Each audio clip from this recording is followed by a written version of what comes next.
Lord of the Mysteries Chapter 1241. The light emitted by the lamp's core was extremely viscous, like water that had been infused with quite a bit of sugar. It spewed out, forming a distorted and blurry golden figure. This figure instantly occupied the crimson star representing the hermit, cutting off his ability to sense cat-leer. Sitting at the end of the long bronze table, Klein's eyes widened as a thought subconsciously flashed across his mind. As expected of a sealed artifact labeled 0-05. Although the serial number of Grade 0 sealed artifacts was usually based on the order of the time the Orthodox churches obtained or understood them, it had to be known that this set of rules was officially established after the 7 churches truly ruled over the world, which was the late 4th epoch and early 5th epoch. Back then, most Grade 0 sealed artifacts had already appeared, and they had been learned of or obtained by the Orthodox churches. This resulted in a situation where the ones with smaller serial numbers being Grade 0 sealed artifacts that were more powerful, terrifying, and unimaginable. Then, the rest were labeled based on the order of appearance. In addition, although it wasn't wrong to say that an item was more powerful the more ancient it was, for an item from the first epoch that the ancient gods were unable to affect, it definitely meant that even deities didn't fully comprehend their secrets. This way, the smaller the number was, the more terrifying the Grade 0 sealed artifact was. Of course, based on this rule, the Grade 0 sealed artifacts with higher serial numbers weren't necessarily worse than the first 10. Perhaps it was simply because they were discovered or obtained by the church at a later date. Without any numbers left for them, they could only be serialized. Just as a thought flashed through his mind, the golden figure's gaze pierced through the crimson star representing the hermit and towards the ancient palace above the grey fog. Following that, his voice echoed in an unusually magnificent manner.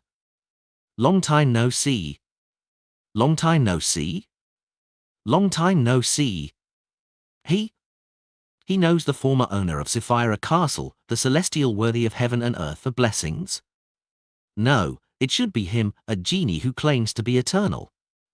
He can actually use hermit prayer to directly talk to me. A thought flashed through Klein's mind as he tensed up. Based on his experience over the recent years, as well as his ability as a clown, his body suddenly relaxed and he leisurely leaned back into his chair. Following that, Klein replied, "Heh." He didn't give an affirmative answer, nor did he deny that he was a fake. He only showed a look of contempt and wore a supercilious look. The blurry golden figure harumphed. "You've actually been weakened so much.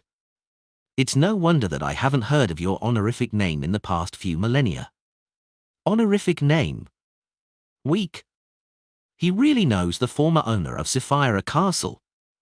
Is that an existence who was active during the first epoch? Amidst his thoughts, Klein smiled and said, "What you see might not be the truth." "Hava." The twisted and blurry golden figure laughed and said, "You're still your usual self, always trying to scam others, but the condition of Sapphira Castle cannot fool me. Under normal circumstances, there's no way for me to pass through the outer layers of protection to communicate with you." "How do you know that I didn't do it on purpose?" Klein asked in a relaxed manner. "There's no point in lying to me," the distorted, blurry golden genie immediately replied. "Why do I feel like the victim of fraud is saying that I'm penniless, to the point of having sold my kidney? Back then, what did the previous owner of Sapphira Castle, the one suspected to be the celestial worthy of heaven and earth for blessings, do to the genie?" Part of the characteristics of this magic wishing lamp is that of a miracle invoker." Using his lampooning to relieve the pressure in his heart, Klein smiled. "It's not up to you to decide whether there's any point." The blurry golden figure trembled slightly. "From the state of Sapphira Castle, you seem to have a need for a miracle invoker beyond a characteristic." He did not harp on the topic and instead pointed out the situation he had observed. "This fellow can actually see through this matter. His level is really very high. He is able to separate the miracle invoker beyond a characteristic from the magic wishing lamp?" Klein's eyes narrowed as he nearly lost his composure.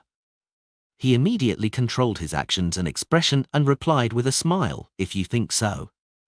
The blurry and distorted golden figure once again made his magnificent voice echo above the grey fog. "We can make a deal. You will remove my seal and give me freedom. I will leave the miracle invoker beyond a characteristic to you and only take away the portion that belongs to me. As for a witness, let's use our Sephiro. Although both you and I have means to resist the backlash and reduce the damage caused by breaching the contract, it won't be without a price. We both need to consider the consequences. I promise I won't stay here any longer than necessary. Sealed. Sephiro. The terrifying nature of the magic wishing lamp is a seal of an existence that's at least at the true deity level. With a thought, Klein quickly analyzed the viability of the matter. Soon, he made a decision. He was not to be bewitched. There were two reasons for this. Firstly, he wasn't the real owner of Sapphira Castle. There was a limit to what he could do and handle. Secondly, he had received some mysticism education and had gleaned experiences as a nighthawk. He knew not to trade with unknown existences or bear any hope in being lucky. Having made up his mind, he calmed down and focused on how to gather more information. New W Novels updates on November/L/BIN.com. The genie was suspected to originate from the darkest, most chaotic, and most mysterious first epoch, so he definitely knew a lot. After some thought, the corners of Klein's mouth curled up. Do you think such conditions can move me? He planned to see how high the chips the genie could offer so as to pry into certain of his secrets. Upon hearing this, the flickering golden figure's eyes suddenly lit up in a literal manner. His gaze seemed to land directly on Klein as his magnificent voice quaked the ancient palace like thunder. You are not him. You are not him. At that moment, Klein was a little stunned and also a little frightened. It was as if he was performing a grand magic show only to have a member of the audience suddenly point out his trick. He didn't know what was wrong with his rhetorical question, nor did he know what exactly was wrong. It was difficult for him to analyze the pros and cons in a short period of time and give a reaction that matched the current situation. Why did he suddenly realize that I'm not the former owner of Sapphira Castle, the suspected celestial worthy of heaven and earth for blessings? Isn't my rhetoric question very reasonable? Since we're talking about a deal, bargaining should be allowed. The former owner of Sapphira Castle that the genie knew wasn't like that? Impossible. Why would a person who's good at deceit show his hand so readily? How can there not be some level of negotiation and pressure? SHT, too many thoughts are running through my mind. Nearly 10 seconds have passed. I didn't immediately answer the genie's accusation, so it's a form of indirect admittance. When it came to being exposed, Klein didn't have much experience. He was momentarily unsure for a response. Just as he raised his vigilance and was about to produce the Staff of the Stars and activate Sapphira Castle's powers to resist the possible attack from the genie, the golden and blurry figure suddenly laughed. Ha ha. Ha ha ha. Ha ha ha. This laughter seemed to stir his soul, causing Klein, who was inside Sapphira Castle, to nearly show signs of losing control. It wasn't easy for him to remain calm. There's no intention to attack, but the influence of natural dissipation.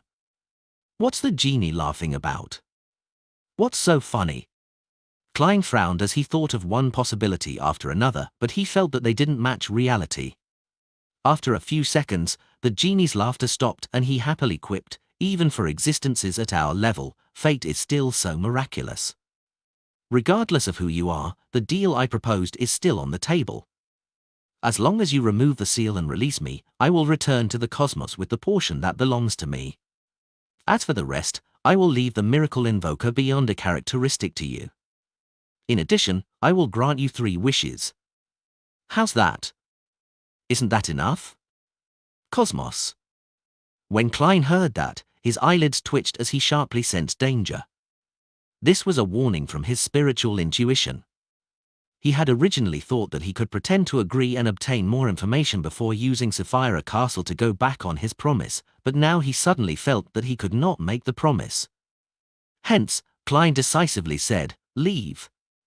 As he spoke, he cut off the connection between himself and the crimson star representing the hermit. The blurry and distorted golden figure suddenly expanded and dissipated, leaving only his voice echoing. "You will eventually agree." Only when the world above the grey fog had its calm completely restored did Klein slowly let out a breath and silently mutter to himself, "The genie is a powerful creature from the cosmos." Was it sealed within the magical wishing lamp in the first epoch or earlier? The person who sealed him might be the previous owner of Sapphira Castle, the existence suspected to be the celestial worthy of heaven and earth for blessings. This can be inferred from the ingredients used to form the magic wishing lamp's beyonder characteristics. So, that's how the genie sensed that I wasn't the previous owner of Sapphira Castle when he questioned me. But I did consider this point, so my question wasn't logically unsound. Unless, back then, the former owner of Sapphira Castle and the genie had come to some sort of tacit understanding or had some secret. The bulk of the genie's powers likely can't extend out of the seal, but he can use the beyonder characteristic that forms the seal. The unique characteristic of granting wishes is likely from the miracle invoker characteristic. Then, the genie uses his level to magnify it. Amidst his thoughts, Klein raised his head to look at the crimson star representing the hermit. He discovered that Katleer didn't notice anything unusual with the magic wishing lamp. Phew! Klein formed a stream of light that contained his warnings and threw it into the crimson star.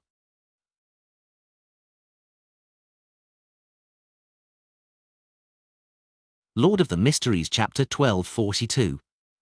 The primitive island that the Emperor found by chance. The creatures on the island worship an unknown power that comes from the cosmos.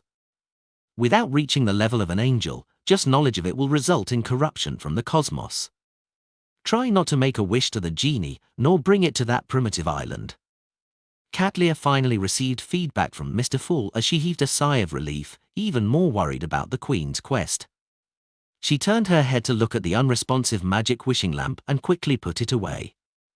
Then, she spread out a letter, picked up a fountain pen, and paraphrased the information she had just received, hoping that Queen Mystic Bernadette would take it seriously.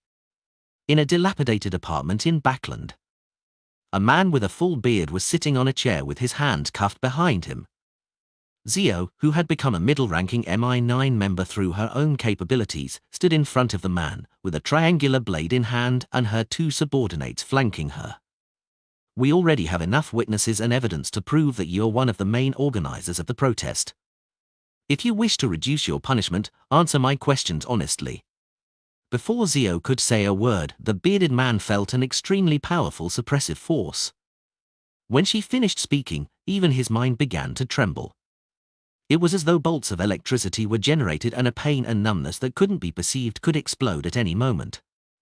The bearded man suppressed the fear and weakness in his heart and said, "No one instigated me. I just did what I wanted to do. Don't you all know? The entirety of Backland has become a gunpowder keg. Even a tiny spark can set off the entire city. And there are countless sparks like me who are willing to take the risk. Those darn nobles and merchants hoarded so much food while there are already people in East Borough who are starving to death. You can do whatever you want to do to me. I've never believed in their promises.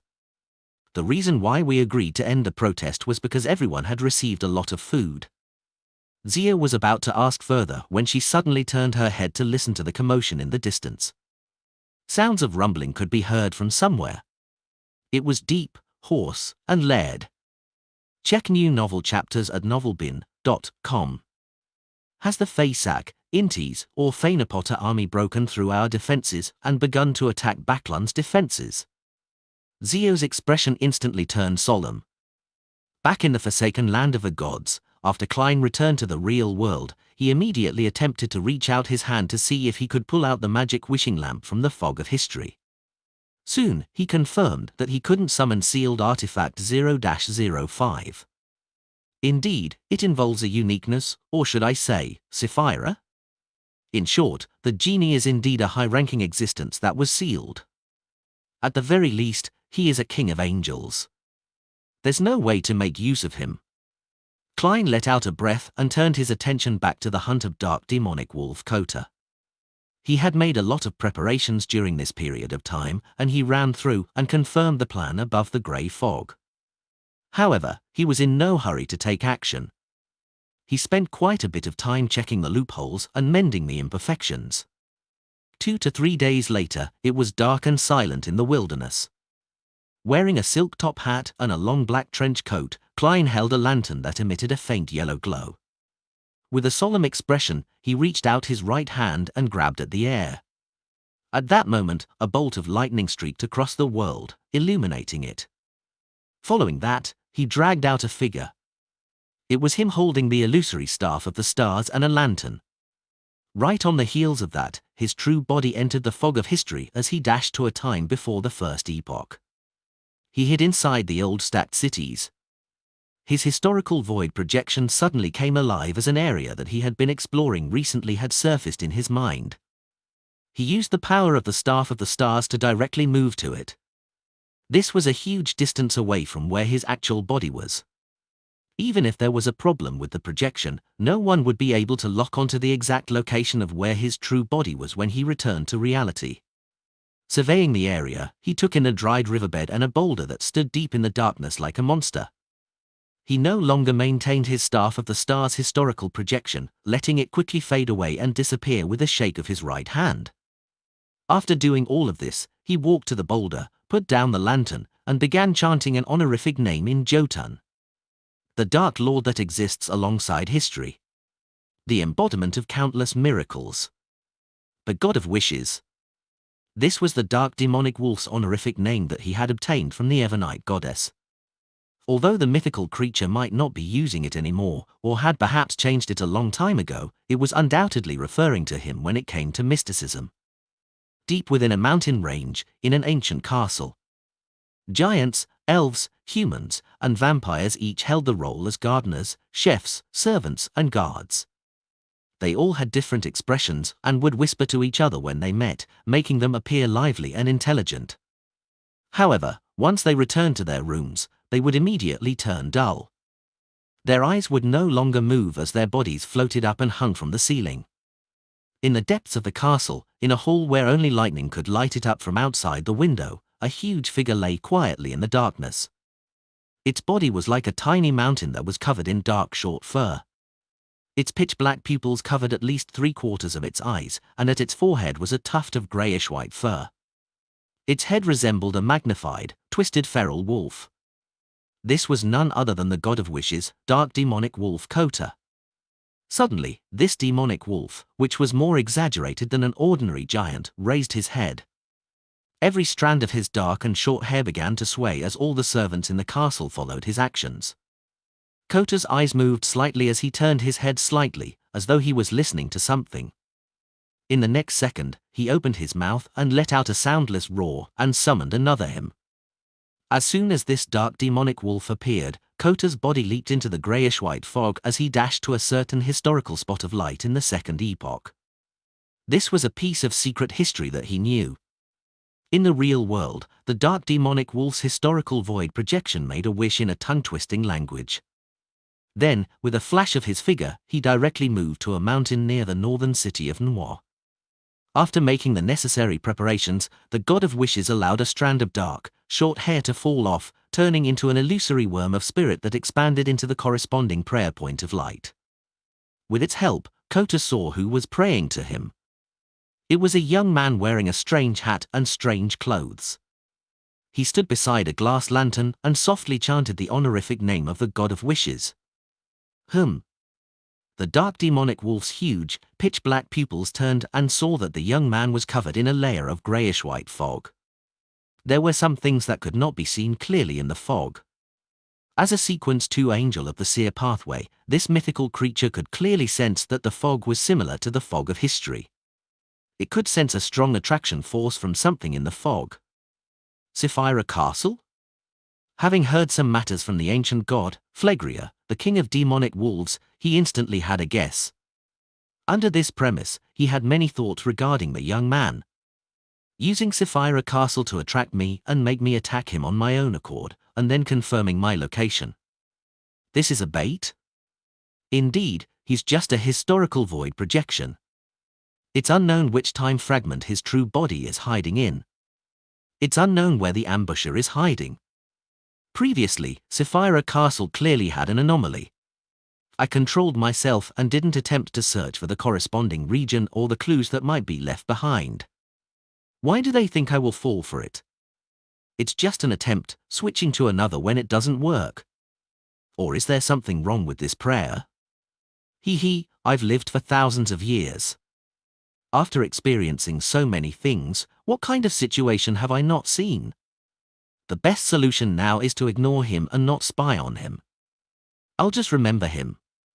The dark demonic wolf quickly made a decision and planned to observe for a while longer before destroying that prayer point of light. At this moment, he saw the young man open his mouth again. The sun that is eternal. You are an inextinguishable light. You are the embodiment of order. The dark demonic wolf was somewhat puzzled as to what the young man was trying to do. In this forsaken land, praying to the other true deities was useless.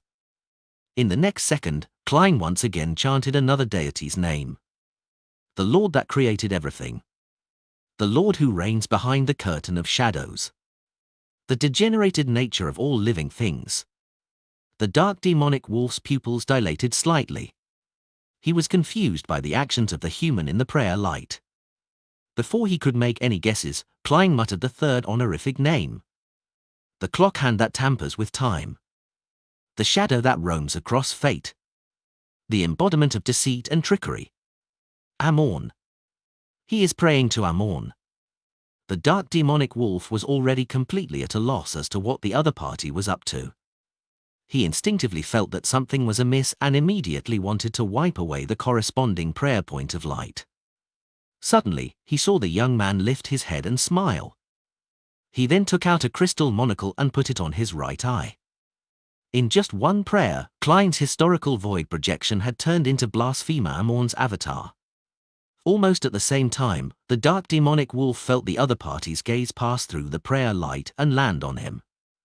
Then, Amorn looked past him and into the fog of history where his true body was. Without any hesitation, he immediately destroyed the prayer light. As for his true body, he dispelled the gaze and removed the maintenance of the historical projection.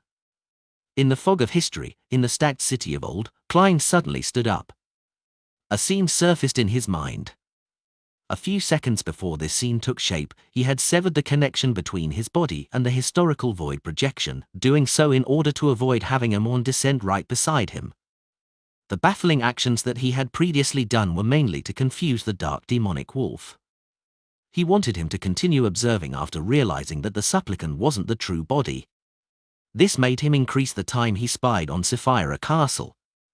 In the end, he prayed to Amorn, using the possible descent and influence of the god of deceit to hide the tracks of Sapphira Castle's reverse corruption of the dark demonic wolf. If Amorn hadn't responded and merely watched by the sidelines, Klein would use the monocle he had prepared to deceive the dark demonic wolf.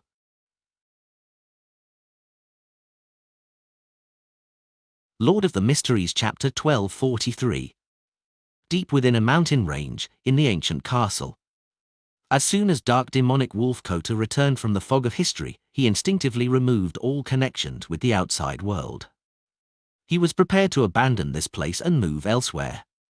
Although he still hadn't figured out what had happened, with an accident already happening, his experience told him that he couldn't take any chances at all. He should retreat and give up as required of him. At the same time, a thought came to Klein's mind in the city of old. His figure instantly appeared in the ancient palace above the grey fog.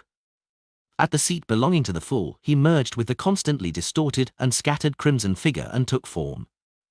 In this mysterious space, the crimson stars that represented justice, the hanged man, the star, and the other members of the tarot club were constantly expanding and shrinking.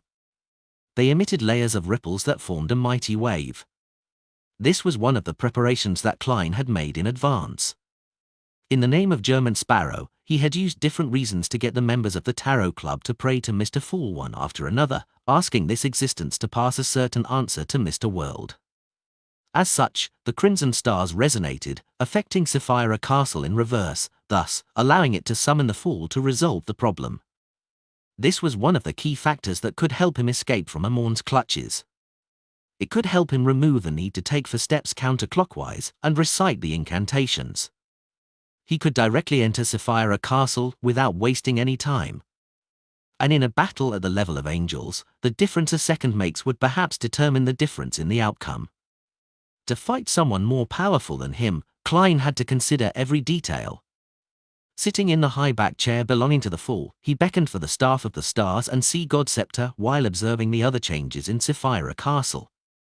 In the greyish-white fog, there was an additional crimson glow that was rapidly shrinking, almost disappearing in no time.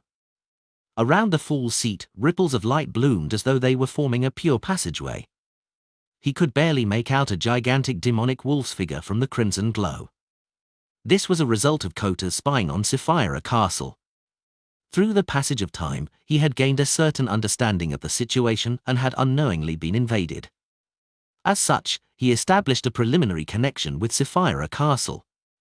Of course, as an angel and a god of wishes of the second epoch, he had the right level and ability to sever such a connection and get rid of the corresponding corruption. If Klein didn't make use of these 1 or 2 seconds, he would lose his lock on the dark demonic wolf. And at the side of the Fool's seat, the rippling lights reflected the figure wearing a half-top hat and a long black trench coat, German Sparrow. On his right eye was a crystal monocle. Amorn. It was unknown what loophole this blasphemer's avatar could use to slow down the rate at which Klein's historical void projection dissipated. Then, he used the subtle connection between German Sparrow, Klein's actual body, and Sapphira Castle in an attempt to invade the world above the grey fog from the special scene summoned by Sapphira Castle. As the halo spread out, German Sparrow's long and powerful palm pierced through the barrier and suddenly entered the ancient palace, as though it had opened an invisible door. Although Klein had already prepared for this and knew that it wouldn't be easy to get rid of Amorn, he couldn't help but feel his scalp tingle when he saw this scene. He was afraid that in the next second, he would grab a crystal monocle and put it on his right eye. This was something that had to be resolved in 1 or 2 seconds. Otherwise, the ownership of Sapphira Castle would be a question left in the air. Without any hesitation, distorted and transparent worms of spirit appeared on the surface of his skin. They quickly gathered together, forming another Klein. After catching the sea god scepter, Klein stirred the power of Sapphira Castle. With the augmentation of the layers of invisible waves, the blue gems lit up, causing violent bolts of lightning to form silver balls that rolled into the rippling light. Amidst the crackling sounds, the palm that pierced through Sapphira Castle instantly shattered and evaporated. The spherical lightning that was filled with destructive aura expanded outwards, descending into reality, enveloping the monocled German Sparrow. This historical void projection was only barely maintained with the use of loopholes, so it collapsed after suffering such a strike. He could only adjust the crystal monocle and shake his head in regret as he watched his figure rapidly fade away after being shattered by the electric bolts. As a small portion of the worms of spirit responded to Amorn's prayer, Klein grabbed the staff of the stars with his actual body. He held the staff embedded with many gems and aimed the Grade 0 sealed artifact at the rapidly shrinking crimson light. At the same time, a scene appeared in his mind. The rubies, emeralds, sapphires, and pearls on the staff of the stars lit up one after another. Gong! The sound of a distant bell seemed to have transcended an infinite amount of time as it echoed within the greyish-white fog, reverberating within the crimson light. The pitch-black darkness in front of dark demonic wolf Kota suddenly faded, revealing a huge stone wall clock. The wall clock was ancient and mottled, and its surface was greyish-white and bluish-black, split into 12 segments. Each segment had different symbols that represented the different times of the day. At the core of the wall clock, 3 needles seemed to be formed from worms of time of 3 different lengths, short, medium, and long, were filled with a feeling that time had left its mark on. This was a beyonder power from Angel of Time, Amorn. Using the Staff of the Stars, Klein had made it appear again. Normally speaking, a beyonder power at this level wasn't something that could be understood by just witnessing once or twice. It wasn't so easy to record it, but Klein wasn't fighting alone. During this period of time, he had made use of Miss Magician summoning to return to Backland frequently. He went to the Star Leonard to chat directly with Pallas Zoroast, and he gained a deeper understanding of the corresponding mysticism knowledge and supernatural details. Although Pallas had already dropped to the Sequence 2 level and was unable to use the powers of the time domain, his experience and knowledge remained. Gong! On the ancient and mysterious stone wall clock, the second hand suddenly jerked, causing everything around dark demonic wolf Kota to slow down. Even the deep darkness seemed to freeze. This miracle invoker, who was just about to completely cut off contact with the outside world and distance himself from where he was by granting his own wish, suddenly froze on the spot. There was a brief moment of him being fixed in place. There was no doubt that there was a huge gap in power between the original Beyonder powers and those replicated by the Staff of the Stars. However, for Klein, the effect was already enough. The moment he saw the dark demonic wolf being affected by the ancient wall clock, he immediately dropped the Staff of the Stars and made the worm of spirit he had just separated from his body to fly back into his body. With a thought, he returned to the city of oil before the first epoch. Then, he appeared in the dark, desolate plains with the lantern that emitted a faint yellow glow. His right hand extended forward and successfully pulled out a projection of the Staff of the Stars. This method could effectively increase the success rate of summoning the Staff of the Stars, but it would clearly reduce the might of this Grade 0 sealed artifact. After all, he was summoning a historical projection of a historical projection. Of course, as it was a race against time, making such a choice was very easy. Klein didn't enter the fog of history again. He reached out to grab his shoulder, and he used dream divination to outline the feedback he received from using Sapphira Castle to reverse corrupt the dark demonic wolf. In the dark, unlit hall in the ancient castle, the mountain-like demonic wolf stood up. Quickly filling in the details, Klein slightly adjusted the details according to the scene of his frozen target. On the black staff, the corresponding gems lit up. In his mind, the scene that resembled an oil painting suddenly swelled up, interweaving with reality, making it impossible to separate from each other. He descended into that ancient castle's dark hall, landing in front of dark demonic wolf Kota, who had just raised his body with his 8 legs. He had finally officially met the god of wishes that had been living since the second epoch. Without any hesitation, Klein took the opportunity of the dark demonic wolf having just escaped the influence of the ancient wall clock. As he dispelled the historical void projection, he took out an iron cigar case from his pocket and opened it. Inside the cigar case, there was a lung gold coin. Its surface flashed, reflecting Rionette Tynker, who was wearing a dark and complicated long dress and holding 4 blonde, red-eyed heads. All latest novels on novelbin/.com. One of the preparations Klein made was to use the method that he had used to bring around Admiral of Blood Seigneur. This allowed him to bring Miss Messenger to the forsaken land of the gods. Rionette Tynker was no doubt a wraith. Furthermore, she was an even more powerful wraith. She could also possess the smooth surface of a gold coin. In addition, she was a spirit world creature and was intrinsically a spirit. She could enter the world above the grey fog and descend upon the forsaken land of the gods just like Justice Audrey.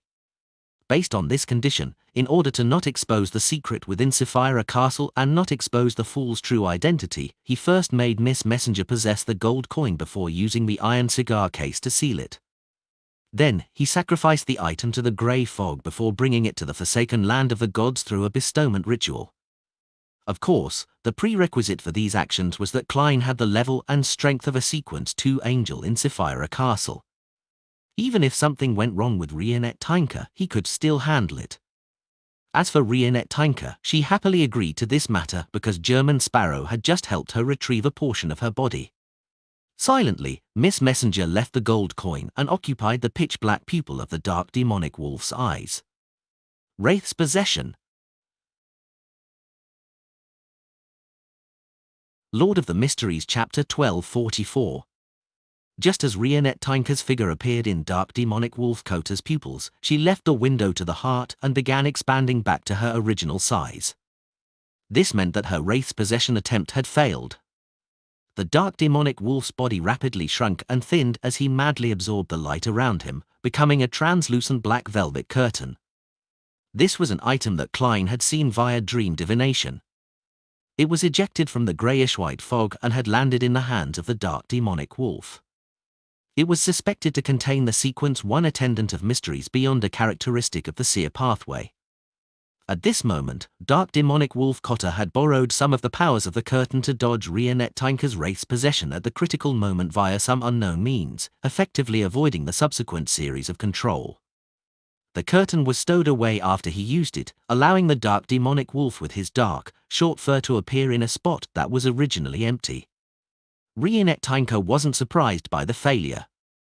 Taking advantage of this opportunity, a golden-haired, red-eyed head in her hand spat out a rectangular, diamond-like charm. The other three heads used ancient Hermes, Jotun, and Elvish to say a word. Yesterday. The rectangular diamond-like charm was instantly engulfed in transparent flames as it fused with the void. Reenectinka's body swelled as the four blonde, red-eyed heads flew up and landed on her empty neck, stacked upon one another. In the blink of an eye, Miss Messenger had transformed into a huge doll that could almost break through the dark demonic wolf's castle. She was wearing a black Gothic dress with countless mysterious symbols and sinister vines. Her eyes were blood red and she exuded an aura that no human should possess. Check new novel chapters at novelbin.com. Dark demonic wolf Kota didn't attempt to stop Reenectinka from borrowing strength from her past, nor did he immediately show his complete mythical creature form. With 8 feet on the ground, he raised his neck and let out a roar. This roar seemed to be of a higher level, containing words similar to Jotun. It made the curtain float up and instantly expand, blanketing the ancient castle from top to bottom. The curtain quickly turned transparent and fused with the building. It was as though it had never appeared or had any effect on it. However, Klein's spiritual intuition told him that this place was already isolated from the outside world. If he wanted to leave, he had to first break the invisible barrier. In other words, that curtain made the dark demonic wolf's castle become an independent kingdom. This was the embryonic form of a divine kingdom. Klein, who had just failed and planned on continuing to summon angels to help him, had a spark of inspiration. He instantly changed his mind, reaching into the void and dragging out another hymn. It was German Sparrow, one who was holding a historical projection of the Staff of the Stars. Right on the heels of that, Klein controlled his historical projection to turn him into his marionette and transfer some worms of spirit over. While he was busy with these matters, Reenectinka had already recovered to her peak condition. Her bright red eyes reflected the 8-legged demonic wolf. With a faint flash, the dark demonic wolf turned into a white goat. However, outside the dark hall, a giant holding a broom suddenly trembled and transformed into a demonic wolf with a tuft of grey hair on its forehead. At the moment when the curse was cast on him, a miracle invoker, he had swapped places with his marionette. He opened his mouth once again and let out a roar. This roar also contained words that mostly resembled the source of Jotun, describing a beautiful wish. I wish for all godhood here to dissipate. In the next second, as the god of wishes, the dark demonic wolf granted his wish. Klein immediately felt his godhood being repressed. The beyonder powers that stemmed from Scholar of Yore and Bizarro Sorcerer could no longer be used. Fortunately, the historical projection was maintained with spirituality. As long as the summoning was successful, it wouldn't be dispelled by the dark demonic wolf's wish. Similarly, as Klein had already turned his historical projection into a marionette and transferred a number of worms of spirit over, he could still swap locations with his projection. Apart from him, Reenectinka and Dark Demonic Wolf were also affected by the wish that had been granted. Their beyonder powers above Sequence 5 had vanished into thin air, making it difficult to use them. Of course, be it the demonic wolf marionette that had turned into a goat, or the gigantic doll like Reenectinka, there was no change in their form. What existed was reasonable, so it couldn't be eliminated by the power of wishes. After making this wish, the dark demonic wolf arched his back and bent his body slightly. It looked like he was about to engage in a battle with Klein and Reenectinka. At that moment, his mountain-like body was about the size of the castle-like doll. He looked down coldly at Klein, capable of crushing him with a single swipe of his claw. In addition, the castle had many marionettes rushing over. They consisted of giants, elves, vampires, humans, and deformed monsters. Only a number of them were at Sequence 5, but now, they had Kota's worms of spirit in their bodies. In other words, in this special environment, all of them were at Sequence 5. After the dissipation of godhood, in this independent kingdom, Dark Demonic Wolf Kota's advantage became obvious. More than 100 Sequence 5s were besieging 2 Sequence 5s. Furthermore, the Dark Demonic Wolf was itself a mutant. Even if he couldn't reveal any godhood, his massive size and terrifying strength made him adept at combat. He wasn't on the same level as a weak human like marionettist Klein.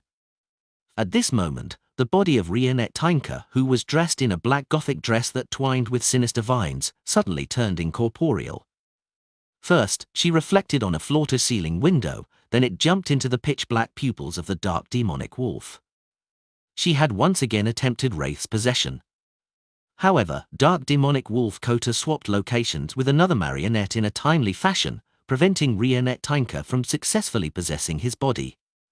Rionette Tinker wasn't discouraged as she continued using mediums such as glass windows, chandeliers, and eyeballs to jump through the different marionettes in pursuit of the real dark demonic wolf. As for the dark demonic wolf, he relied on his numerous marionettes and had the advantage of copious numbers of worms of spirit. He swapped between different marionettes without any pause to avoid being forcibly possessed by the ancient bane. Amidst the two angels' silent conflict, a large number of the dark demonic wolf's marionettes had surrounded the two Kleins. Beyond powers like a vampire's abyss shackles, a giant's hurricane of light, an elf's wind binding, and a human psychic piercing and holy light summoning inundated their targets.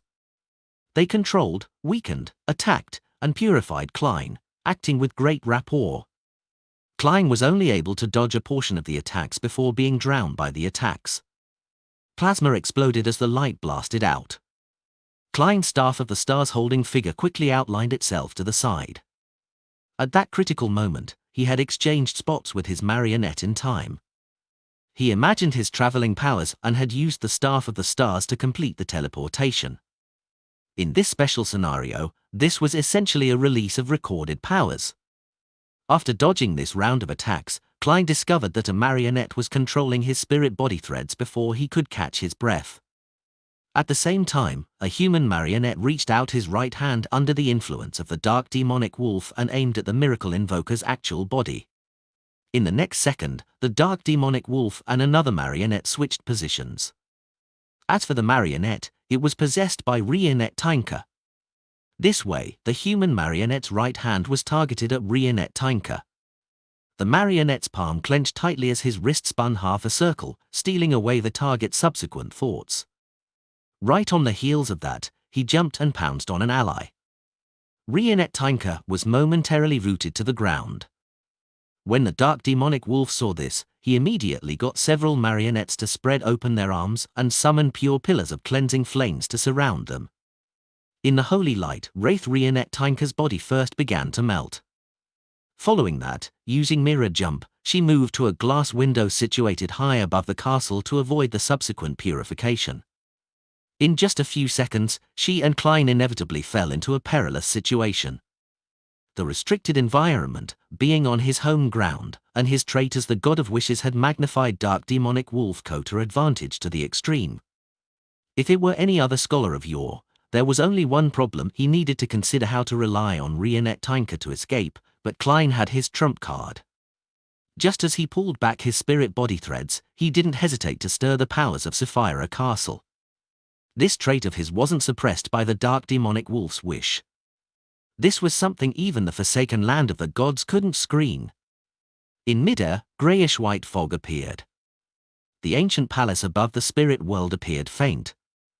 Its appearance brought with it slight tremors. A certain power followed the connection and shook the demonic wolf's castle, causing the translucent black velvet curtain to jolt out of place a little, allowing the independent kingdom to intersect with reality. Seizing this opportunity, Klein opened his mouth and shouted out a name in Jotun. Leodero. Boom. Boom. Boom. Thousands of thick silver lightning bolts descended from the sky, smiting dark demonic wolf Kota's castle. The area transformed into a lightning forest that emitted a strong destructive aura.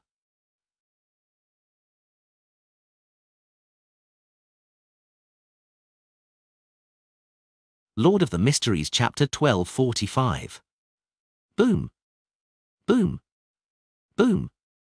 The bolts of silver lightning that were as thick as an anaconda struck the translucent black velvet curtain. It shook violently as it distorted. Taking advantage of this opening, Rionette Tinker's figure, which was reflected on the castle's glass, jumped back into Klein's pocket and returned to the surface of the gold coin in the iron cigar case. The prepared Klein raised his right arm and calmly aimed the staff of the stars at the floor tiles in the hall. A scene surfaced in his mind. It represented one of the beyonder powers of a druid. The ground beneath his feet instantly softened, turning into a marsh.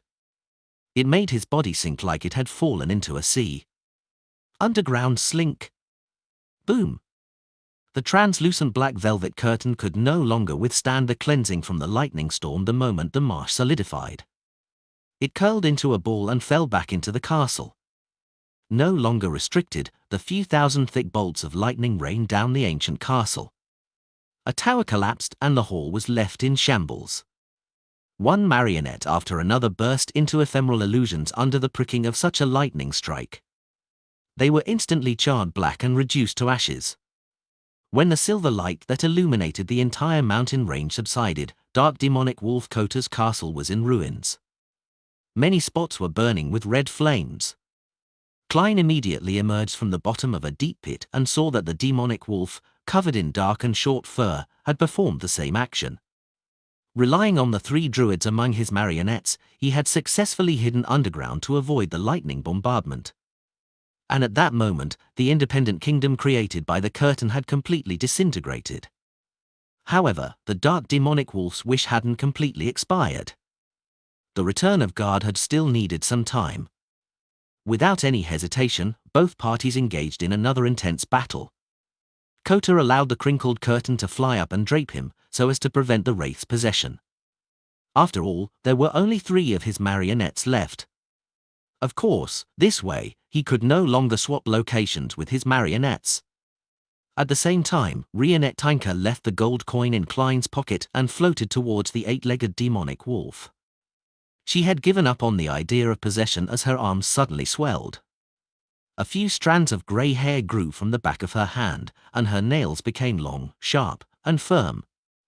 Werewolf transformation. This doll-like baneful entity became a huge werewolf. She kept moving at high speeds, waving her sharp claws as she engaged in an intense battle with the hill-like dark demonic wolf. Amidst the clashing sounds, Klein was attacked by Kota's 3 remaining marionettes. One of them raised his head and roared, causing brown short hair to tear through his clothes. In an instant, he transformed into a terrifying giant bear that was twice the height of a person. One crouched down, pressing his palms against the ground, while the other raised his right hand and yanked his hair. At that moment, a crimson flame surged out of Klein's clothes, instantly devouring him. His figure appeared in a sea of flames to the side. Then, he jumped out, raised his staff, and charged straight at the huge brown bear. And at the spot where he was originally standing, dark green mutated vines pierced through the ground and grew wildly, stirring the remnant flames in the middle. Tap! Tap!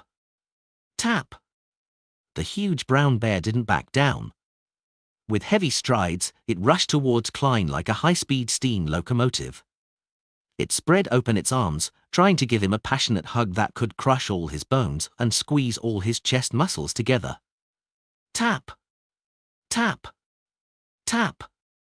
As his black trench coat flailed to his back, Klein didn't retreat, was about to collide with the huge brown bear. Suddenly, he kicked his left foot and twisted his waist.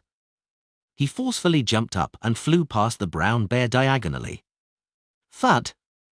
As the two crossed each other, Klein swung his black staff down and ruthlessly struck the brown bear's shoulder. Normally, such an attack wouldn't have been able to hurt the thick hide of the brown bear.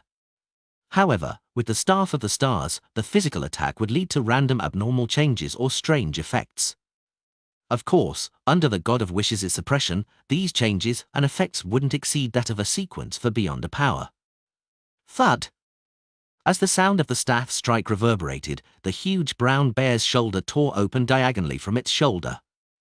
The bottom half of its torso teleported more than 10 meters away while the remaining portion remained in place. The brown bear's internal organs and blood gushed to the ground in a rather shocking scene. However, the brown bear wasn't dead yet.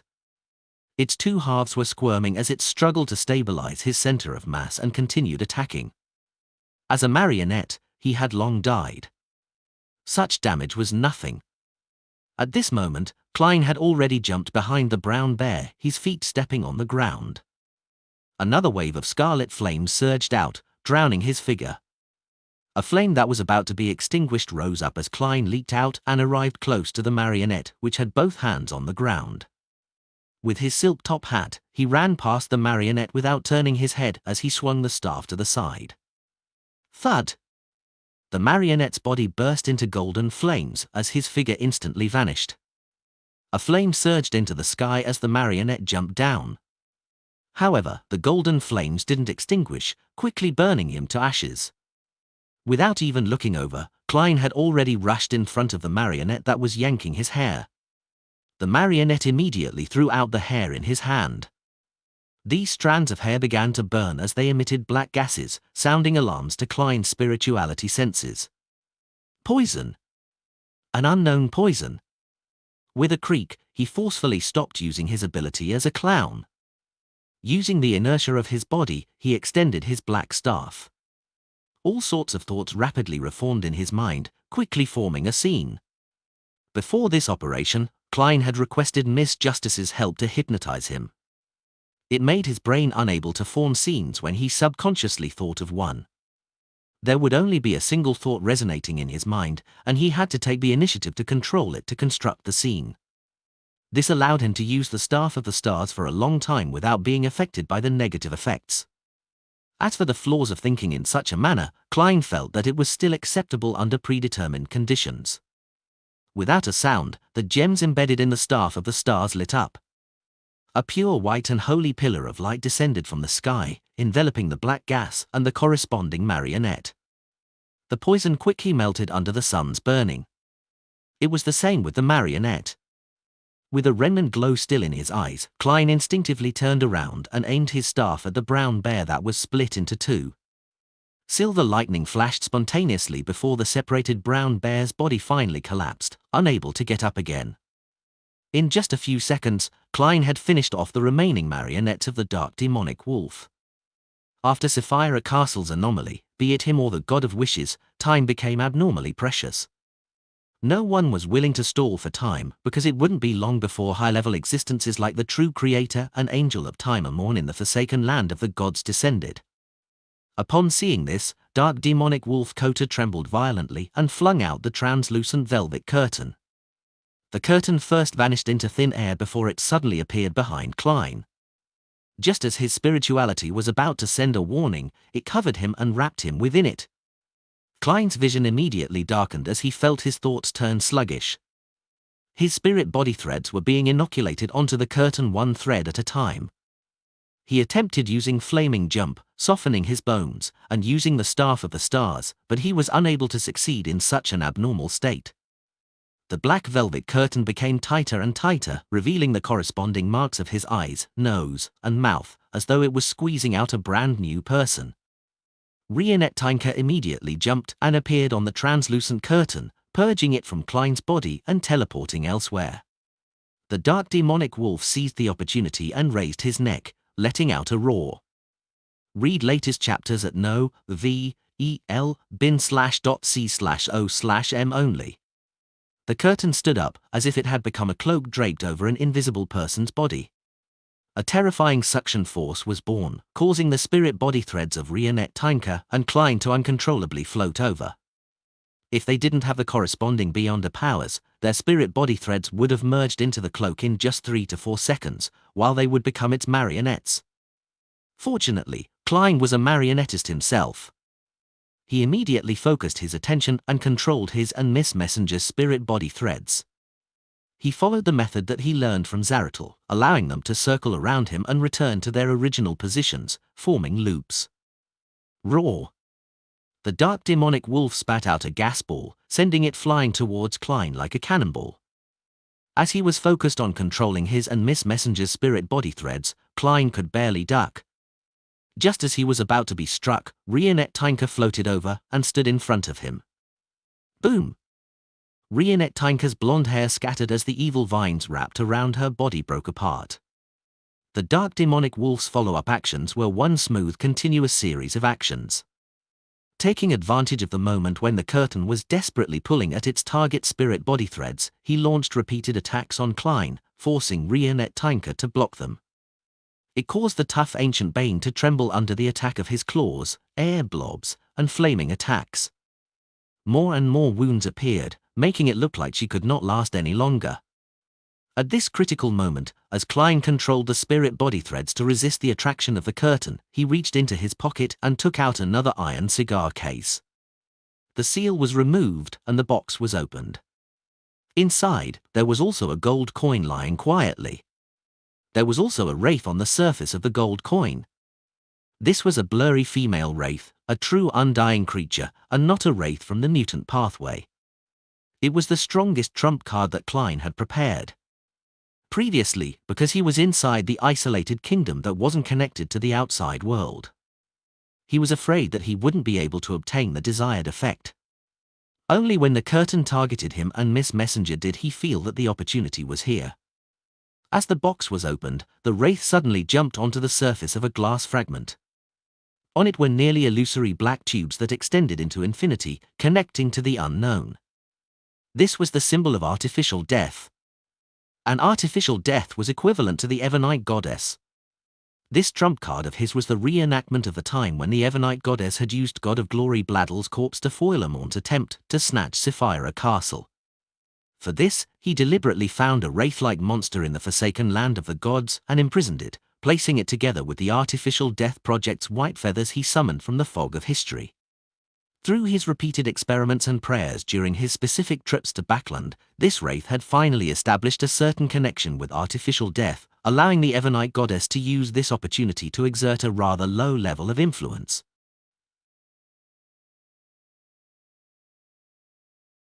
Lord of the Mysteries Chapter 1246. The dark demonic wolf that was attacking Rionette Tinker seemed to sense something. He slowed down and turned to look at the wraith that had just appeared. His pupils, which already occupied 2/3 of his eyes, had suddenly dilated, as if he caught scent of a familiar but dangerous aura. In the blink of an eye, the wraith raised her arms. The power of wishes in the surrounding area rapidly diminished at an accelerated rate. Guard had begun to return, having reached the level of Sequence 4. Under the soil beneath the dark demonic wolf's feet, pale white and illusory arms emerged. They were densely packed like a forest, grabbing onto Kota's 8 legs, making this miracle invoker feel like he had fallen into a cold and dead silence. He was temporarily unable to break free. Using this opportunity, Rionette Tinker, who had turned sluggish due to her controlled spirit body threads, turned illusory as she vanished. In the pitch-black pupils of the dark demonic wolf, the blonde Miss Messenger in a dark and complicated long dress that was wrapped with vines suddenly phased into existence and completed the possession process. The actions of the God of Wishes instantly stiffened, as if he had degraded from a living creature to a marionette. He attempted to influence Rionette Tinker's spirit body threads, so as to resist the wraith's possession. However, from time to time, he would be interrupted by the pale white arms created by the female wraith. Success eluded him. Klein maintained the looping of their spirit body threads as he slowly raised the staff of the stars, aiming it at the black velvet curtain that had turned into a cloak. He then constructed a scene in his mind. The surrounding darkness suddenly flowed, as if it contained an unimaginable secret. Bit by bit, illusory candles lit up in such an environment, illuminating a long table laid out with flesh and blood.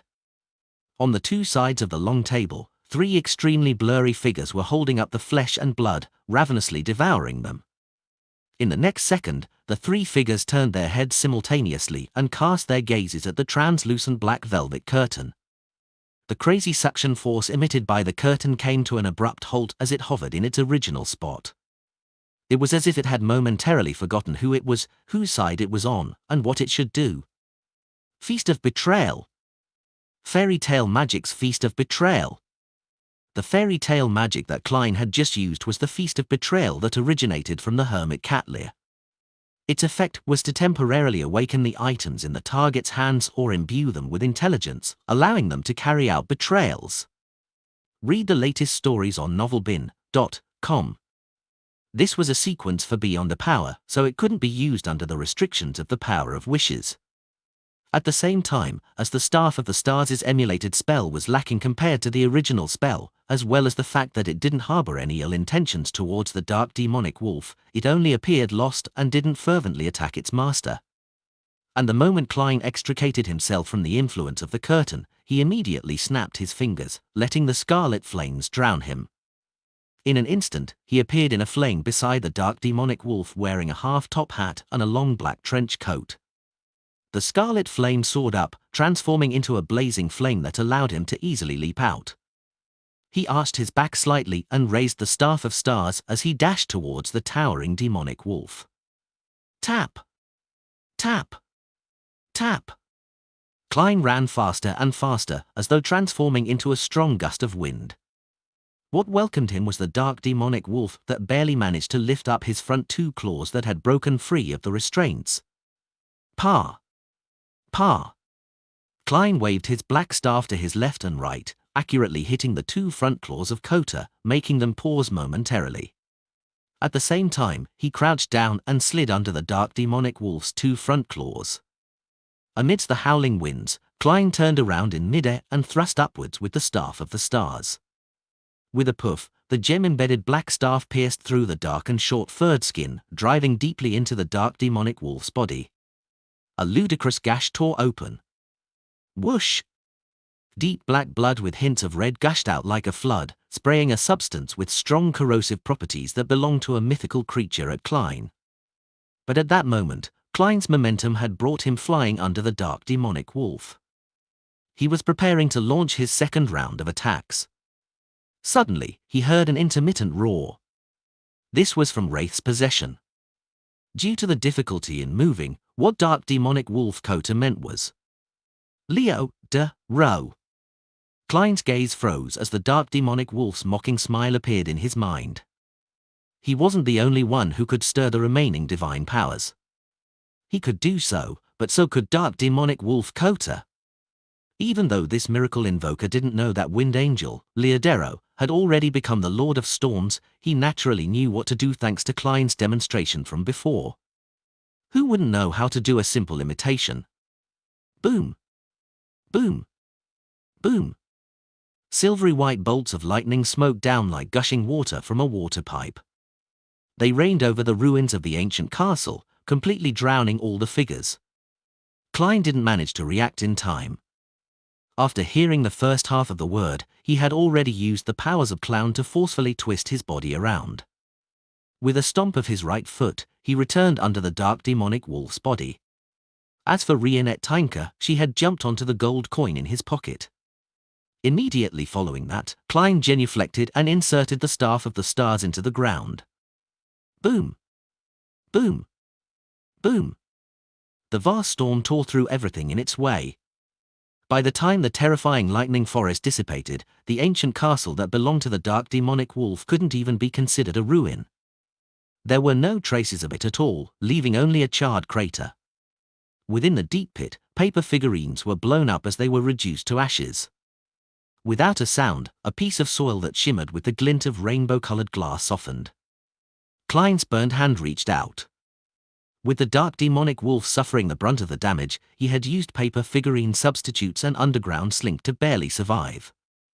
He could faintly smell the aroma of roasted meat exuding from his body.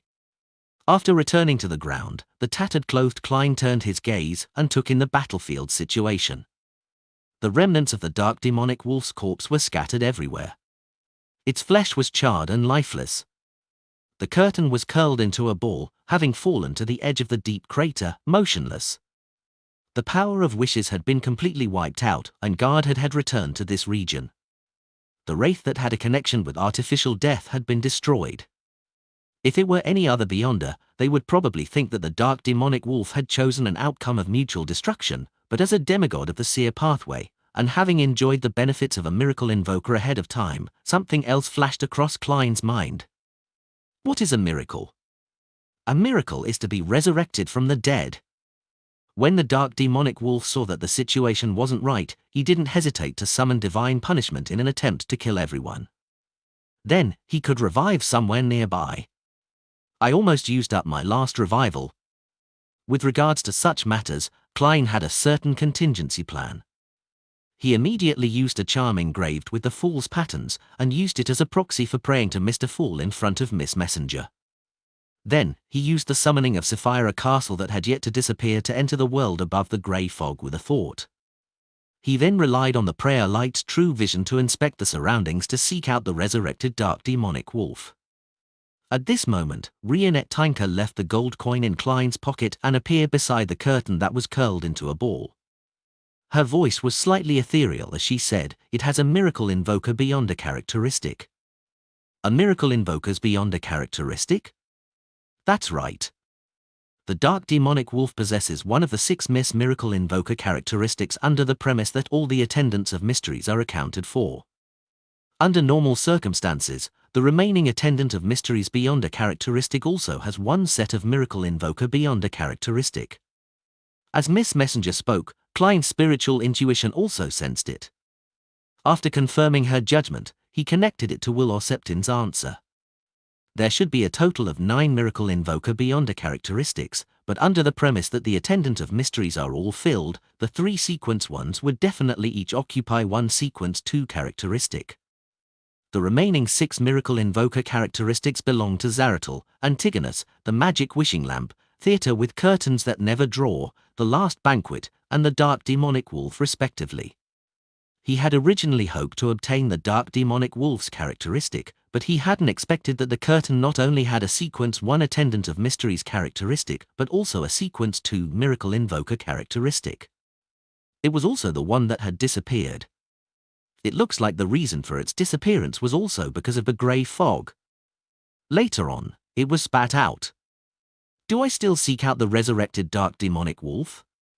No, I don't know when the true creator Anamorn will descend. Furthermore, I've already exhausted most of my preparations. The Dark Demonic Wolf is still in perfect condition. He can make a wish, summon, and create miracles. After all, my goal has already been met. As his thoughts raced, Klein looked up and said to Miss Messenger, "I'll put this curtain away." He gave up the thought of chasing after the Dark Demonic Wolf and decided to control the curtain while it was still weak. Rionette Tinker nodded slightly and turned her head, casting her gaze at the charred remains of the Dark Demonic Wolf. The remains immediately emitted a faint glow, either turning into white rabbits or transforming into goats. They were the kind that smelled rich and flavorful. In a hidden area nearby, the dark, short-furred Dark Demonic Wolf quickly took shape. He gave up on his original corpse and immediately made a wish and granted it. He teleported to a distant spot and then ran off without looking back. This god of wishes didn't even consider the loss of the curtain. He didn't choose to revive where he died, because he hoped to use the curtain to stall the fellow who was closely related to Evernight. This gave him plenty of time to escape. Since he could survive from the Second Epoch until now, he had followed his true feelings cowardice. He refused to be greedy when the situation didn't allow for it. With a flash, the demonic wolf with a grey tuft of hair on his forehead disappeared into the darkness. Klein didn't stop Miss Messenger from venting her anger. As he approached the curtain, he sighed inwardly. An angel is really hard to kill. It's especially so for the seer pathway. As this thought flashed through his mind, and just as he was about to drag his past self out to pick up the curtain, he suddenly felt a familiar aura descend. This aura was dark, foul, and full of degeneration. It immediately made him think of the true creator. The curtain suddenly floated up and turned into a cloak. Inside the cloak, the darkness turned into a whirlpool as it hummed. Mysteries. Lord of the Mysteries Chapter 1247. Mysteries. Klein's heart palpitated when he heard that. He subconsciously wanted to return to Sapphire Castle and leave the scene. However, no matter how much he tried, his spirit body remained inside his body without any changes. Man! This vexed Klein. He instinctively cast his gaze towards Rionette Tinker, who was beside him. He saw that Miss Messenger had already floated over, looking like she was facing a terrifying enemy. And the surrounding darkness froze like a cold lake. Lightning stopped streaking across the sky. Mysteries. Klein felt a slight sense of security as he thought back to the title he had just heard. He was no stranger to that. However, the last person who addressed him in this manner was the ancient sun god, the City of Silver's creator from 2,000 years ago. Before he died, he sensed Klein's divination and shouted this out through an insurmountable distance of space and time. No way. The true creator is equivalent to the ancient sun god. No, he is only a sequence zero true god, far from the level of the creator that I assumed. Furthermore, from Amorn's attitude, the ancient sun god must have really perished. The true creator is the pitch-black infant that emerged from the ancient sun god's stomach and inherited some of the ancient sun god's characteristics and memories. He is the degenerated body of that creator? Klein composed himself and attempted to rapidly think of a solution to his present conundrum. At this moment, in the cloak formed by the curtain, the dark whirlpool made another sound. Go to the giant king's court and meet Sasria. This sentence directly reverberated in Klein's mind. Then, in the form of an illusory word, it shrunk into a pitch-black membrane, forming a strange seed. The seed immediately fell into his body and spirit body, melting inside. Without waiting for a response, the dark whirlpool dissipated. The cloak formed by the curtain lost its support and fell back onto the ground. The true creator's consciousness that descended had corroded a portion of my spirit body and some of my physical body. I'm compelled to go to the giant king's court and open the slumbering dark angel Sasria's palace. This is a matter that many deities are paying attention to. After watching for a long time, the true creator has finally found an opportunity to force me to do it. Klein looked around and summoned his past self, picking up the curtain. Then, he said to Miss Messenger without hesitation, "Let's leave immediately." The true creator had already sent a sliver of his will over. Would Amorn still be far away? In addition, Klein also tried to seize the opportunity to enter the world above the grey fog, hoping to use the power of Sapphira Castle to remove the corrosive influences that plagued him. All right. Rionette Tinker nodded, allowing the numerous beyonder characteristics left behind in the crater to fly over and be contained within her. According to their prior agreement, other than the spoils of war that involved the high sequences of the seer pathway, half of them would go to her, with her having the priority to choose. After all, Klein had also received some of the spoils back when dealing with Shaman King Klarman. As for the remaining half of the spoils, Klein planned on offering it to the Evernight goddess as a form of gratitude. Regardless of whether the deity needed it or not, he still needed to do the necessary procedures. He had to express his gratitude when needed. After clearing the battlefield, Rionette Tinker entered the iron cigar case in Klein's pocket and possessed the gold coin surface. Klein didn't immediately seal her. Holding the Staff of the Stars, he conjured a scene in his mind. That was one of the scenes he had memorized during his inspection of the terrain. As the gems flashed, his figure disappeared from the crater as he teleported far away. A few seconds later, the air there fluctuated as a tiny creature that was difficult to see with the naked eye crawled out. The creature rapidly expanded, turning into Amorn, who wore a pointed hat and classic black robe. The corners of Amorn's mouth curled up as he adjusted the monocle on his right eye and chuckled. Someone is finally opening that door. After 2 rounds of teleportation, Klein took out the iron cigar case that Miss Messenger was hiding in, and used the Staff of the Stars to create several layers of seals, the kind that would be removed the moment he touched it. Right on the heels of that, he entered the fog of history and dashed all the way to a time before the first epoch. He relied on the prayers he had yet to reply to and instantly entered the world above the grey fog through the summoning of Sapphira Castle.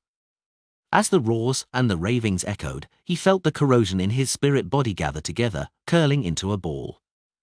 Despite passing through layers of cleansing effects, it managed to maintain its stability and didn't completely evaporate. Is this the power and level of a true deity? Yes, and it's a true deity who wields the domain of degeneration.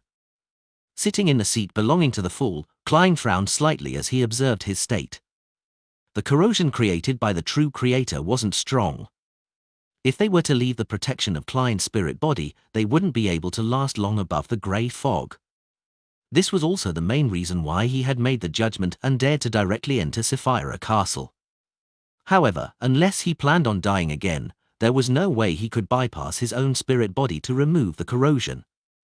With the help of divination and other abilities, Klein quickly figured out the various effects of the corrosion.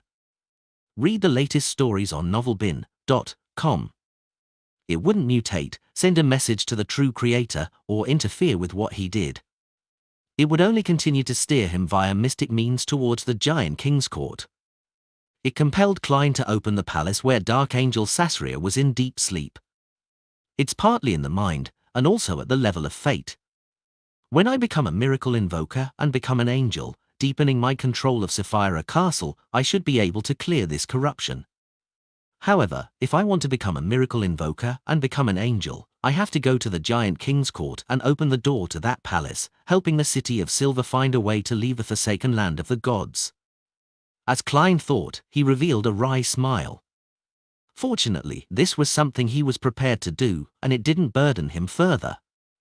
Following that, Klein summoned the unshadowed crucifix from the fog of history, attempting to use the power of Sapphira Castle to drive it into purifying his body.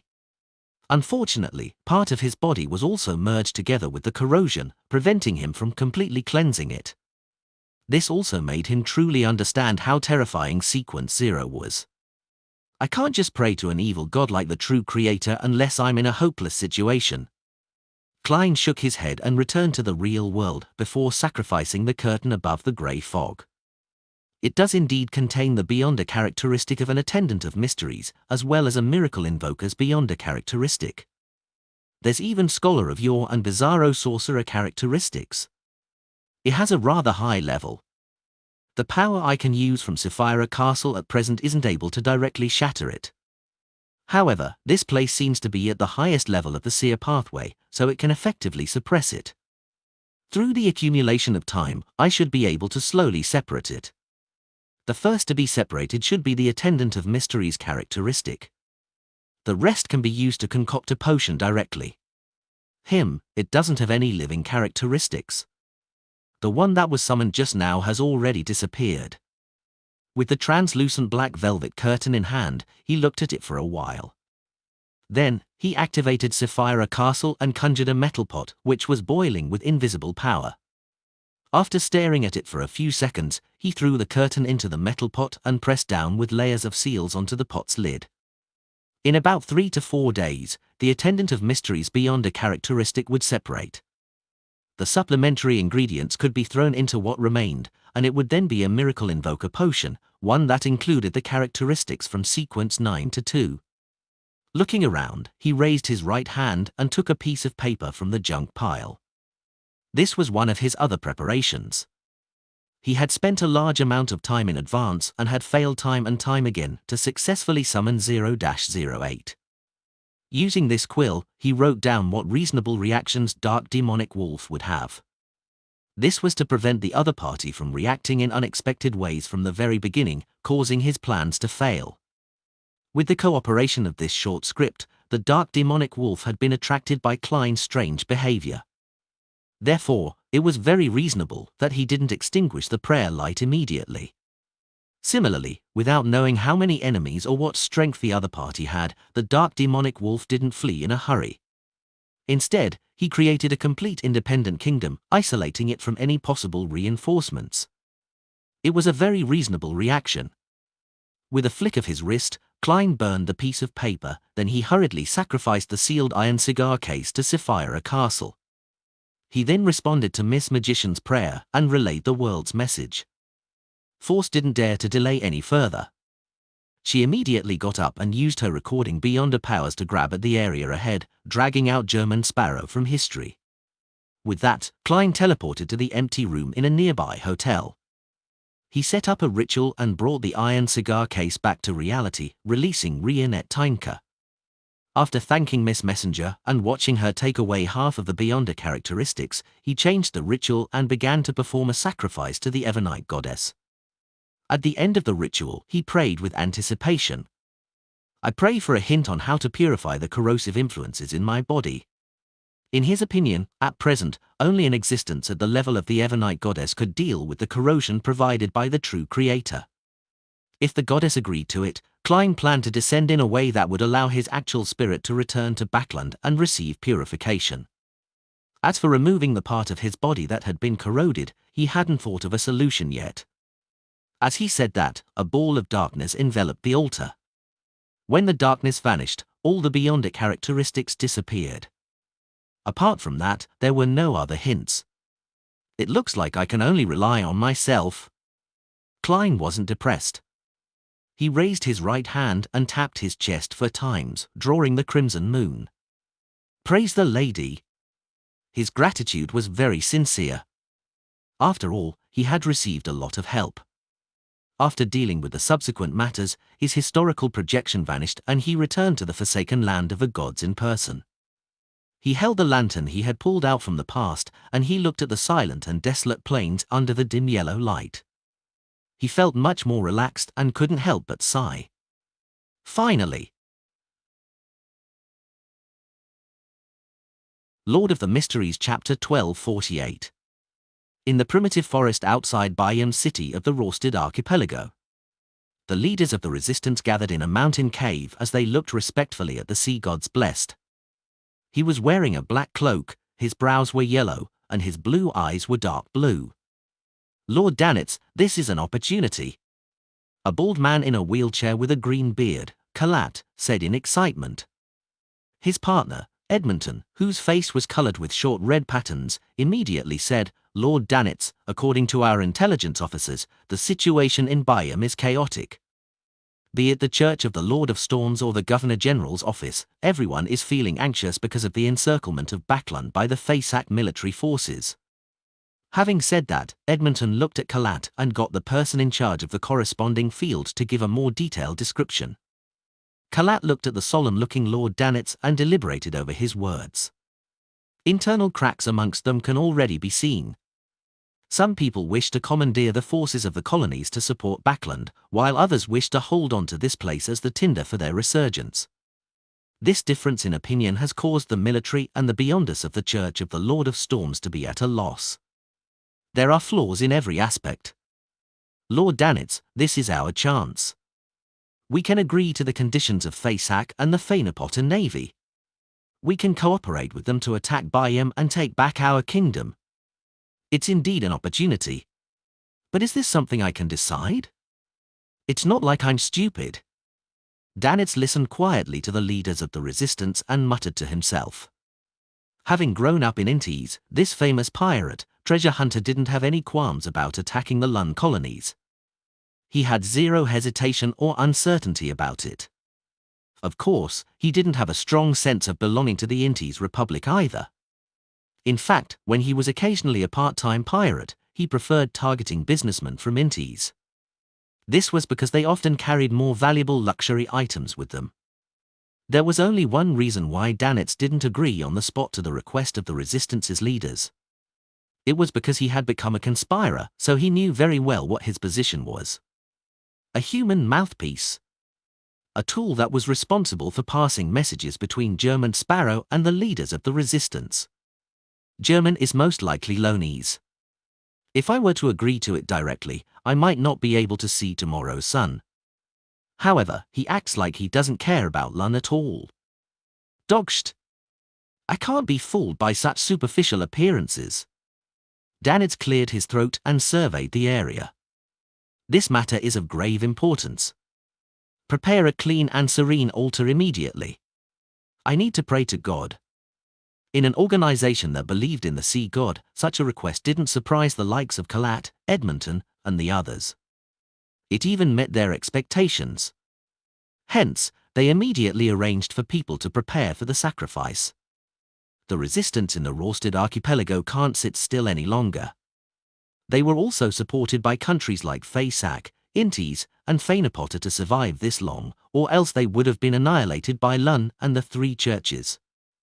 I even got them to extract quite a bit of help from the various countries. After hearing Danitz's prayers, he sighed. Sitting in the ancient palace, he lightly tapped the edge of the mottle table in front of him. After pondering for a few seconds, he conjured the world German Sparrow. The crazy adventurer immediately took on a praying posture and said in a deep voice, use the current situation to directly negotiate with the upper echelons of the Church of Storms and the Governor General's office. Exert pressure on them. The goal is to force them to give in and accept the idea of self-governance by the people of the Rosted Archipelago. The resistance can guarantee that the Lonies will have most of their interests protected, allowing them to mobilize the troops and beyonders to reinforce Backland. Inside the clean and tidy altar, Danitz, who received the feedback, straightened his back. He turned around and looked at the leaders waiting outside. He said with a solemn expression, "I have received a revelation. God has informed us that every citizen of his is precious. Unnecessary sacrifices for the sake of war should be avoided. We absolutely wouldn't want to start a war, but we are not afraid of having one. In short, let's try to use the present situation to negotiate with Lund with our forces, forcing them to make a concession that will satisfy most of us. If not, we can consider war. God says to remember the hatred, but don't let it blind your rationality. The people around you and a beautiful future are the most important things." After becoming a conspirer, Danitz realized that his powers of persuasion and his ability to fabricate explanations were increasing by leaps and bounds. Many a time, his thoughts would automatically take shape when he opened his mouth. Kalat, Edmonton, and the other leaders of the resistance all had a deep hatred for the Lund colonial masters, but the words of the sea god and Lord Danitz had successfully wavered their resolve. They had a clear understanding of how powerful the Sea King was over this period of time. If the war developed to the point where both parties were blinded with bloodlust, the Blue Mountain Island where Byam was located might be completely submerged by the sea and become a ruin. All the locals would end up being dragged to the grave by their actions. The powerhouses from Faisak and Fainapoto were indeed capable of stopping the situation from collapsing. However, how much power could they divert to this peripheral battlefield in the Rosted Archipelago? As for them, Kalat and the other leaders of the resistance didn't trust them much. They believed that these fellows were no different from the Lonies. They were all bandits from the northern continent and could rip off their masks at any time to become the new colonial masters. After a moment of silence, Kalat, who was sitting in a wheelchair, looked at the man in a black cloak on the altar and said, "Lord Danitz, we are willing to work hard for peace." He paused for a moment before saying, "According to the intel, the one who has the final say in the Rosted Archipelago is Sea King John Copman. It's best if we negotiate with him directly." Danitz nodded slightly and said, "That's exactly what I was thinking. We need to send someone to represent us and enter Byam to face John Copman." Just as he was about to ask who was willing to go, he suddenly noticed that the gazes of Kalat, Edmonton, and the others were all on his face. It was as though they were saying that the blessed of sea god, the Intis pirate who had a relatively extraordinary status, was the most suitable candidate. "Dogsht!" Danitz cursed silently as he looked at the crowd and quickly thought of something. "Yes, this is an honor, and it also contains extreme danger. I know that some of you are filled with the spirit of sacrifice and want to make the necessary contributions. How about this? Let's draw lots to decide. This is the fairest way. I have no objections." Kalat and company didn't hesitate to give an answer. A few minutes later, Danitz looked at the card in his hand as his facial muscles twitched. City of Silver, at the top of the spire, in the chief's room. Colin Iliad cast his gaze at Derek Berg, who appeared less physically developed when placed in contrast to his surroundings. "Are you ready?" With the leg bone-like object in his hand, Derek held the ghostly blue thunder god's roar, which was wrapped in lightning bolts, and nodded heavily. "Ready and good to go." He didn't act like a Beyonder from the Sun Domain, but more like a berserk warrior. With white hair and an old scar on his face, Colin Iliad immediately shifted his gaze and looked at Lovia. "Are you ready?" Lovia, who had a head of silvery grey hair and a pair of light grey eyes, no longer wore the usual black robe with purple stripes. Instead, she wore a set of black armor. She nodded her head indiscernibly and said, "Ready." Demon Hunter Colin, who had become a Silver Knight, cast his gaze on the others in the room and asked if they were ready. After receiving a positive response, Colin Iliad slowly walked to a wall, removed the two swords hanging on it, and carried them behind him. "Let's set off." The City of Silver chief gave the order in a concise manner. The team that he led would once again head to the afternoon town camp. They would explore the giant King's Court further and find a path to the real sea. Amidst the clinking sounds of metal, Lovia, Derek, and company silently followed behind the chief. They walked out of the room and down the stairs in an orderly manner. Along the way, they saw Waite Chermont and the other elders of the six-member council. They saw the City of Silver residents maintaining order in the spire. These people were either leaning on a railing or waiting at the staircase. Their expressions were abnormally solemn, as though they were sending off the team that was carrying hope. No one spoke. The entire place was silent, but when Colin Iliad and the others passed by, the City of Silver residents raised their right arm and clenched their fists. Amidst the sound of this action, Colin and the other members of the expedition team left the spire and hit the road. They immediately lit lanterns covered in animal hide. Under the dim yellow light, residents of the City of Silver walked out of their houses and stopped by the roadside. All latest novels on novelbin.com. They looked at Derek and company with admiration and anticipation. One by one, they raised their right arm and clenched their fists in front of their foreheads. Derek subconsciously straightened his back, his heart burning. Just like that, the expedition team followed the path to the city gate under the watchful gazes of the crowd and walked out of the City of Silver. As though they had a tacit understanding, Colin, Derek, and Lovia, who had just left the protection of the city walls, turned their heads at the same time to look at their home, which had stood in the darkness for 2,584 years. They saw that the residents of the City of Silver hadn't left. They were all standing near the city gates, looking at them. With a swoosh, everyone raised their right arm and placed their fists in front of their foreheads. This was the highest form of respect and also the deepest heartfelt blessing they could give. Colin Iliad stared silently for a few seconds, then he closed his eyes and raised his right arm, waving it downwards. Set off. Derek and company immediately turned around and carried the animal hide lanterns, which emitted a faint yellow light. They stepped onto the dark path in silence and determination. Destination: Giant King's Court.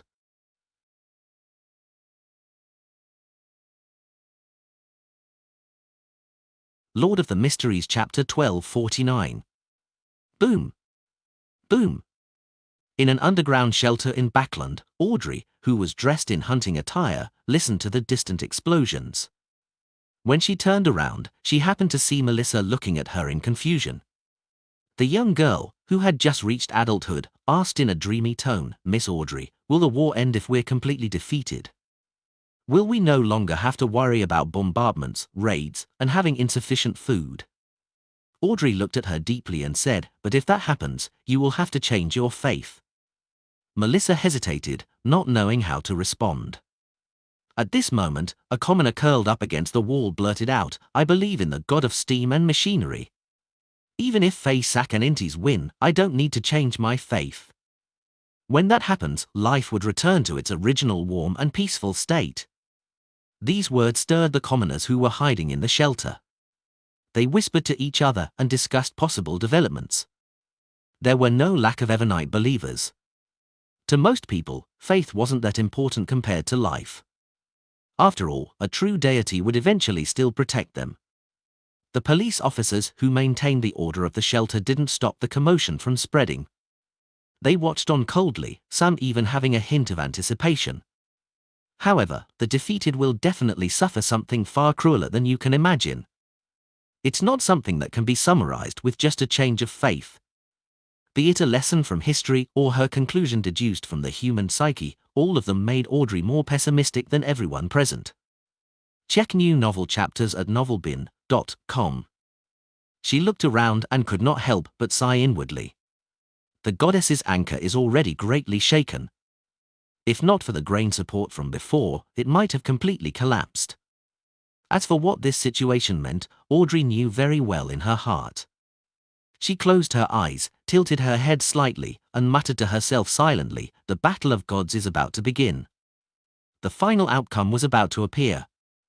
After nodding at Melissa, Audrey turned and left the area, arriving at the entrance of the shelter. The golden retriever, Susie, was seated there, looking like a qualified guard. "You don't seem like you plan to return." Susie's nose twitched as she asked with a suppressed voice.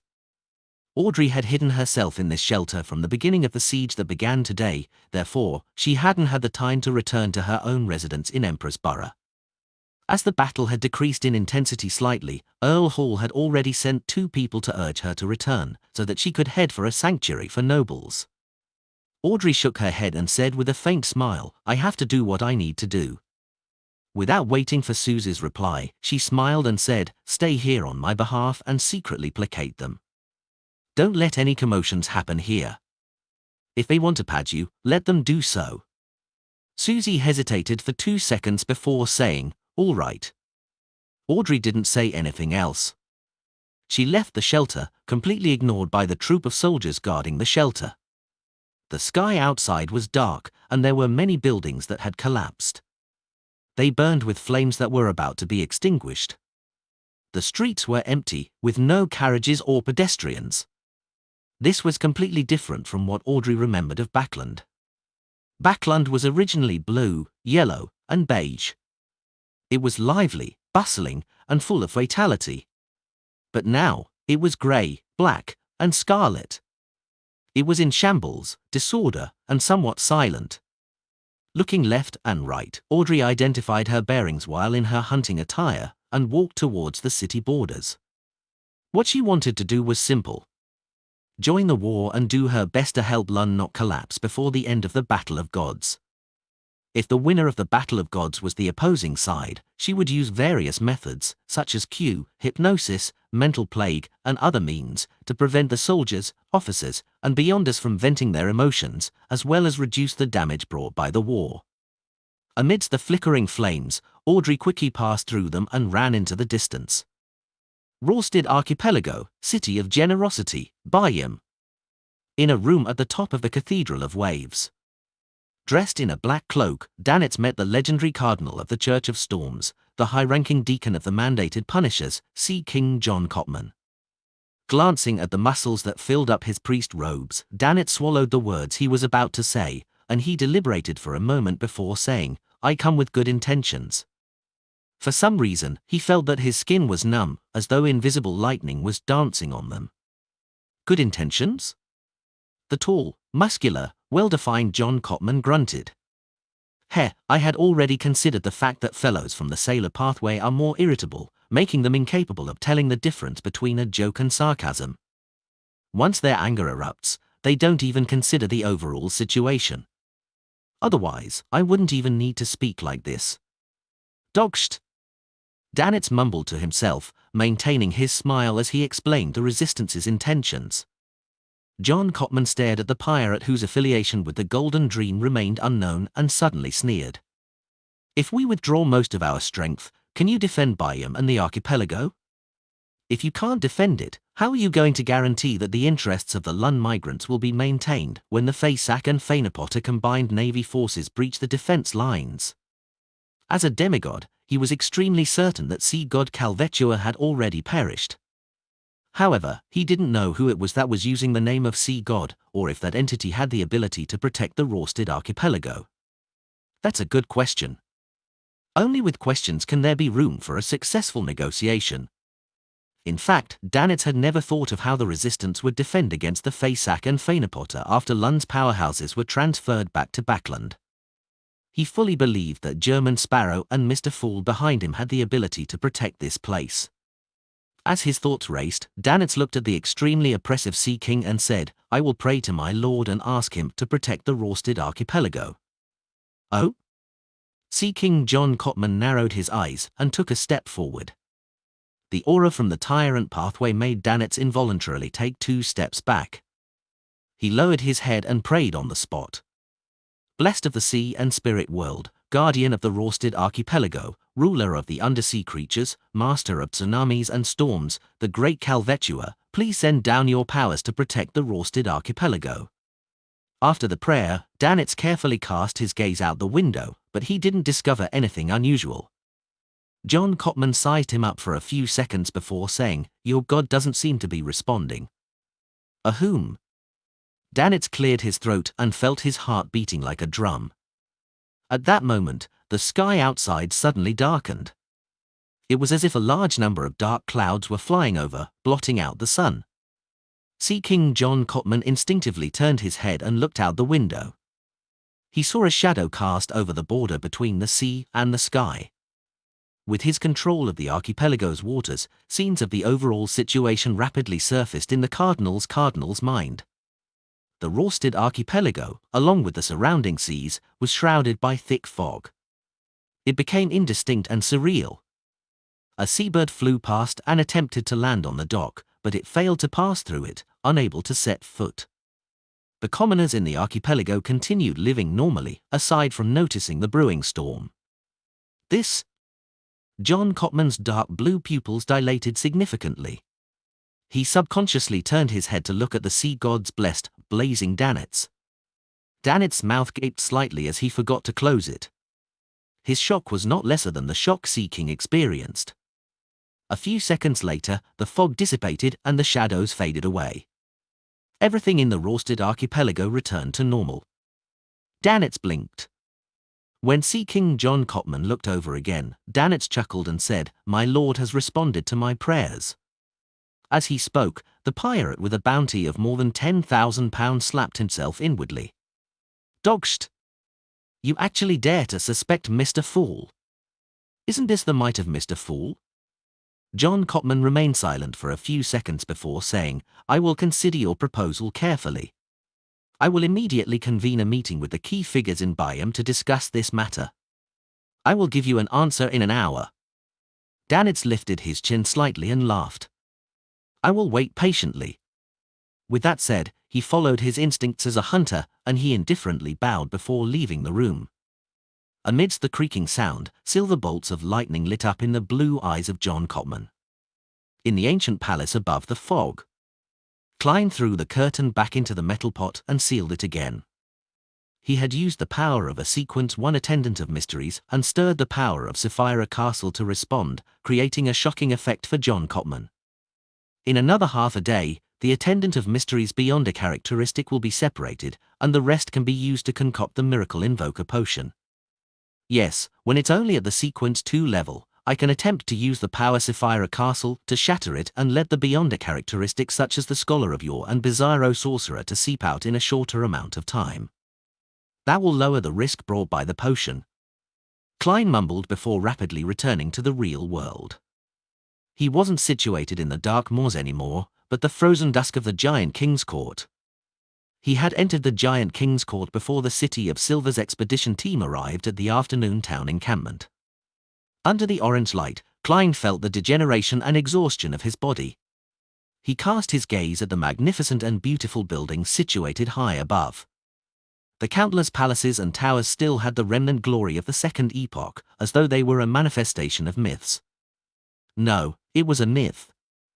Before the City of Silver's exploration team officially took action, Klein planned on attempting to open the palace where Dark Angel Sasria was sleeping. This way, if there were any accidents, the City of Silver's expedition team would still have time to make targeted preparations. As for Klein himself, it would definitely be much safer for him compared to the others since he was using a historical projection. Lord of the Mysteries Chapter 1250. As he had the information from the City of Silver's previous explorations, Klein knew which places were dangerous and how to avoid them. It didn't take long for him to follow the small path, pass through the waning forest, barren tunnel, and use the ancient elevator to arrive at the residence of the guards. After waiting for a while until the curtain above the grey fog split into two, separating the attendant of mysteries beyond a characteristic, Klein reached out to pull his past self out. He didn't know if the other divine kingdoms would isolate the fog of history, but at least without the Giant King's Court having its owner present, no one would be able to stop his attempts. Unfortunately, this matter involves too many levels. I can't obtain any results from divination, otherwise, I will feel more at ease. Klein shook his head and muttered to himself. He was in no hurry to jump into the fog of history. He first took out 2 items and handed them to his projection. One of them was a deep black wooden box.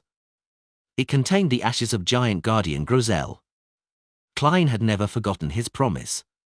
He had originally wanted to wait for Little Sun's second exploration of the Giant King's Court before handing him Grozel's ashes and getting him to help do the burial. However, due to various matters, he ended up coming to the forsaken land of the gods and entering the Giant King's court.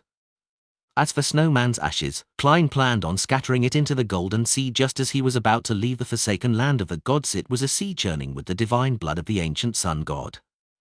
After handing over the urn and the black iron key from Vice Admiral Iceberg, Klein followed his usual practice and leaped into the fog.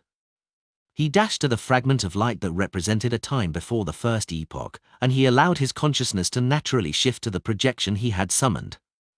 This projection didn't hold the staff of the stars and only wore creeping hunger. This was because the palace that the Giant King lived in was still quite a distance away. There were many troll statues blocking him, so Klein couldn't guarantee that he would reach his destination in 5 minutes. Right on the heels of that, he made the glove on his left hand transparent as he disappeared from where he was. In the next second, Klein appeared outside the guard's residence with the huge black iron key. He hadn't teleported too far away. Yes, in the Giant King's court, it's clear that most of the powers within have weakened. Only a guard acknowledged by the Divine Kingdom can perform at relatively normal standards. Beyond a power similar to teleportation have also been suppressed. I can only do blink within a relatively small area.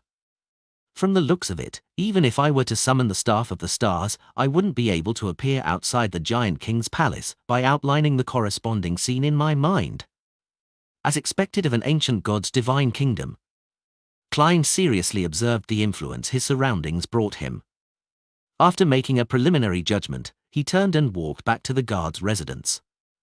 Opening the wooden box in his right hand, he solemnly scattered Grozel's ashes in every corner. According to the scene he saw in Grozel's dream, this guard's residence was where the giant lived for a long period of time. It was the home that he had the deepest impression and was most fond of. It could be imagined that during that period of time in ancient times, Grozel and the other rational giant guardians from future generations would rest, rabble, gossip, talk about music, and think of fun games to play.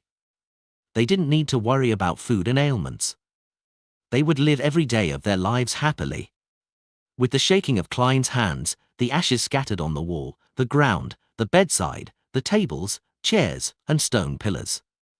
The orange light outside the window shone forever, making everything look peaceful.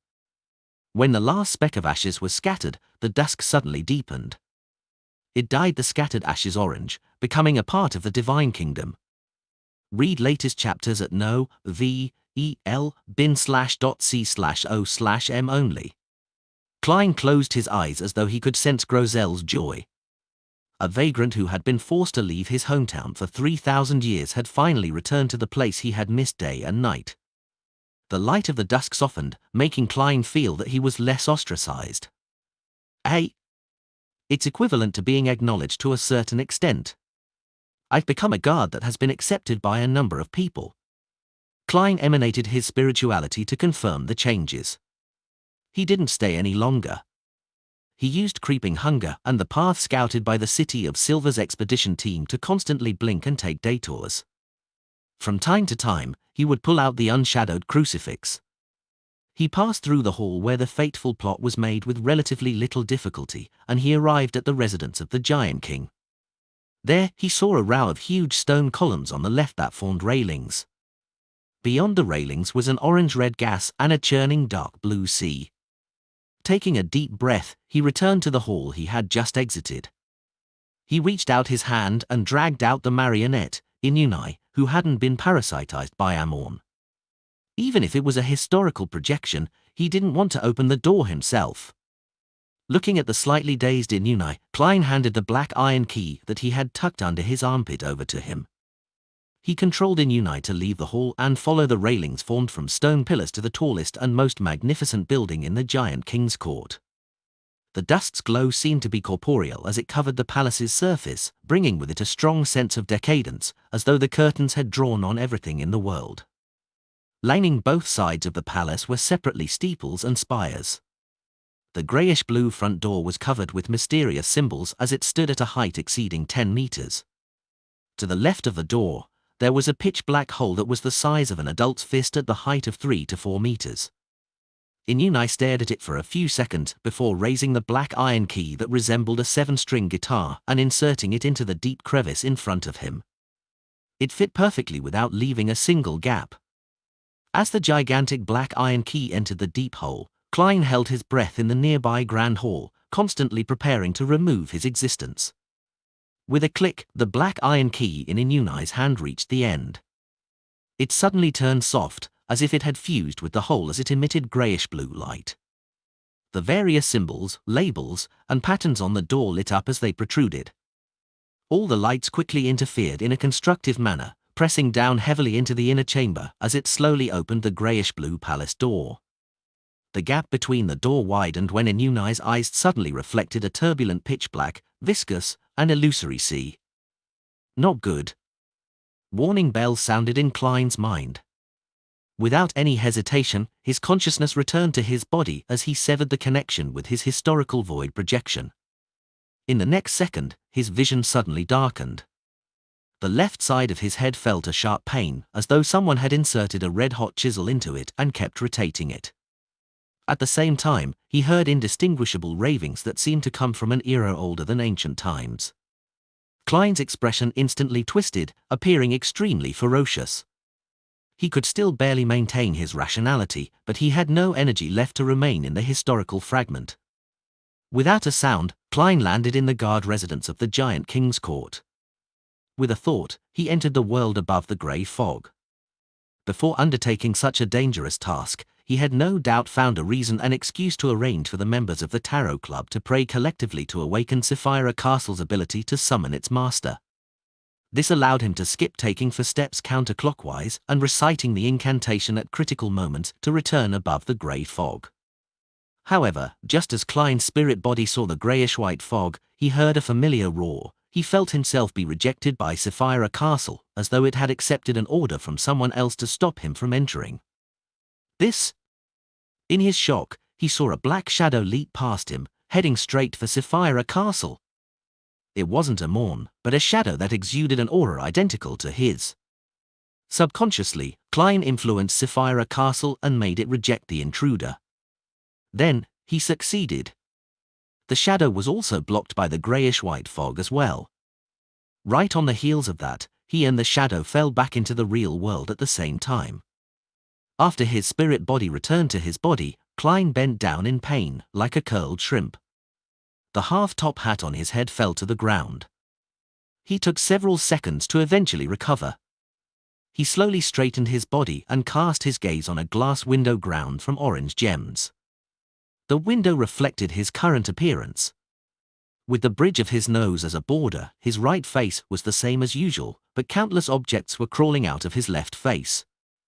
Klein narrowed his eyes. He hurriedly took a deep breath to calm himself down and regain the clown powers of control. His mind outlined a clear image of his appearance. He was dressed in a black trench coat, had black hair and brown eyes. The right side of German Sparrow's cut face was the same as usual, while the left side had become translucent and was formed from twisting maggots. As he looked down, his neck was in a similar state. It was the same with his body that lay beneath his clothes. The edge of losing control. Man, I need to resist the inclination towards intense madness. Why? Suddenly, he sensed something. He instinctively lowered his head and looked at his feet. It was empty. He was missing the shadow that was supposed to exist. The orange light of the evening shone through the window, but it didn't create a shadow by his side. Ha ha, I understand. Klein bent down and laughed uncontrollably. He suspected that the seawater that surged out from the giant king's palace had not only drowned his marionette and historical projection, but it had also used the latter to slice off his own shadow, causing his spirit to lose its completeness. He was unable to completely suppress his inclination towards losing control. As for the shadow, which was slightly equivalent to him, it could also affect Sapphira Castle. This resulted in a situation in which both parties were unable to head above the grey fog. As long as I get rid of that shadow, the problem can be solved. The corner of his right forehead twitched as he straightened his back. At that moment, the orange light that shone from outside was dyed gold, becoming rather resplendent. It made the entire giant king's court seem to retrograde from dusk to noon. With a thought, he cast his gaze out the window as an image appeared in his mind. In front of the tallest and most magnificent building in the giant king's court, Marionette Inuni stood there, facing the door. It was dark past the door, impossible to see anything clearly. Suddenly, Inuni turned around and looked down. His face was covered in a shadow, and his hair turned deep black that draped over his shoulders and curled up slightly. On his back, there were pairs of dark illusory wings. In the grand hall nearby, a pure shadow's lower body was pressed against a stone brick as its upper body came over in a ramrod manner. Lord of the Mysteries Chapter 1251. It's not Dark Angel Sasria. The projection of Inuni has been eroded by the power that surged out from the giant king's residence, becoming a monster that I can't understand at the moment. Furthermore, it looks like it can exist for a long period of time. Perhaps there's a bit of Sasria's will involved in this. With his left hand covering his face, Klein allowed the worms of spirit to burrow through the gaps in his fingers freely. What he couldn't understand the most was something else. He had clearly opened the palace where the Dark Angel lay slumber, but the deities and kings of angels showed no reaction. According to Klein's imagination, when the surging sea gushed out, be it the true creator, the god of knowledge and wisdom, blasphemer Amon, or Amon's brother who ultimately hid behind the scenes, they should have immediately descended or appeared to confirm Dark Angel Sasria's present state or snatch whatever corresponding items. To his surprise, the entire giant king's court remained completely silent. No external powers exerted any influence. New W Novels updates on November/L/BIN.com. Could it be that they are still waiting for me to enter the giant king's residence and to come into contact with that deputy of heaven? The true creator said to meet Sasria. My spirit body and physical body haven't recovered from the corrosion, which means that the true creator's goal has yet to be achieved. Ha ha! As Klein's thoughts raced, he realized that he was unable to control his emotions, be it anger, sadness, worry, or depression. He couldn't help but pull the corners of his mouth up and let out a scoff. The only thing he was glad about was that this didn't affect his brain. He could still think and use all sorts of beyonder powers, but sometimes his madness would suddenly be aggravated, turning him rash and aggressive. I wonder if the demigod of the mind has any way to treat this situation. In any case, the sealed artifacts or beyonder characteristics that I can summon can't do it. This is a result of an incomplete spirit. If I don't resolve my severed shadow, I probably won't be able to completely recover. However, perhaps there are methods that can allow me to temporarily return to normal. For example, create a virtual persona to make up for the incompleteness. Unfortunately, I can't enter Sapphira Castle. Klein's thoughts were in a mess as the scenes that surfaced in his mind gradually vanished. He then picked up the half-top hat that had dropped to the ground and wore it. Then, through the huge glass window formed from ground orange gems, he observed the changes in the giant king's court. Unlike before, an illusory sun appeared high in the sky, allowing the magnificent building complex situated in the frozen sunset to enjoy the sun at noon. The troll statues that stood guard in the various palaces seemed to be draped with a cloak weaved out of shadows. Inuni, who had a pair of black, illusory wings on his back, and the shadow that originally belonged to Klein jumped over the railing and glided towards him. Klein's gaze froze as he subconsciously took a few steps forward, intending to fight the enemy. But very quickly, he snapped back to his senses and checked his current state. He quickly retreated to the ancient elevator, pulled the switch, and landed back in the barren tunnel. Then, with Blink, he appeared near the waning forest and ran all the way to the edge of the giant king's court. His intuition told him that in his current state, he had no means of defeating the mutated Inuni and his separated shadow. Of course, he had the confidence if it was just the latter. When he arrived at the edge of the radiant sunlight, he turned and saw that Inuni and his shadow hadn't chased after him. It was as though there was a limit to their range of activity. There's no way to leave the giant king's residence, or should I say, be too far away from Dark Angel Sasria? Just as this thought flashed through his mind, Klein saw the illusionary sun atop leap from the center to the west. The dusk's colors once again enveloped the divine kingdom. Klein carefully observed all of this and was in no hurry to leave the giant king's court. Not long after, the illusory sun plunged into the palace where Dark Angel Sasria slumbered. Darkness became the ruler of the giant king's court. The darkness was different from the one found on a normal night. There was no moon or starlight, only blurry shadows. Standing in this darkness, Klein had a nagging feeling that someone was clinging to him from behind. However, he clearly knew that it was an illusion and didn't turn around recklessly. A few minutes later, the illusory sun rose, and the light of dawn dispersed the darkness. The power that surged out from the Dark Angel's chamber has changed the giant king's court despite it being an ancient divine kingdom. It really is a power that's close to that of a true deity. At the very least, it controls a uniqueness, but which pathway's uniqueness would it be? The generated changes include blazing sun, darkness, degeneration, and mutation. This is a little contradictory. It doesn't seem like the result of a single uniqueness.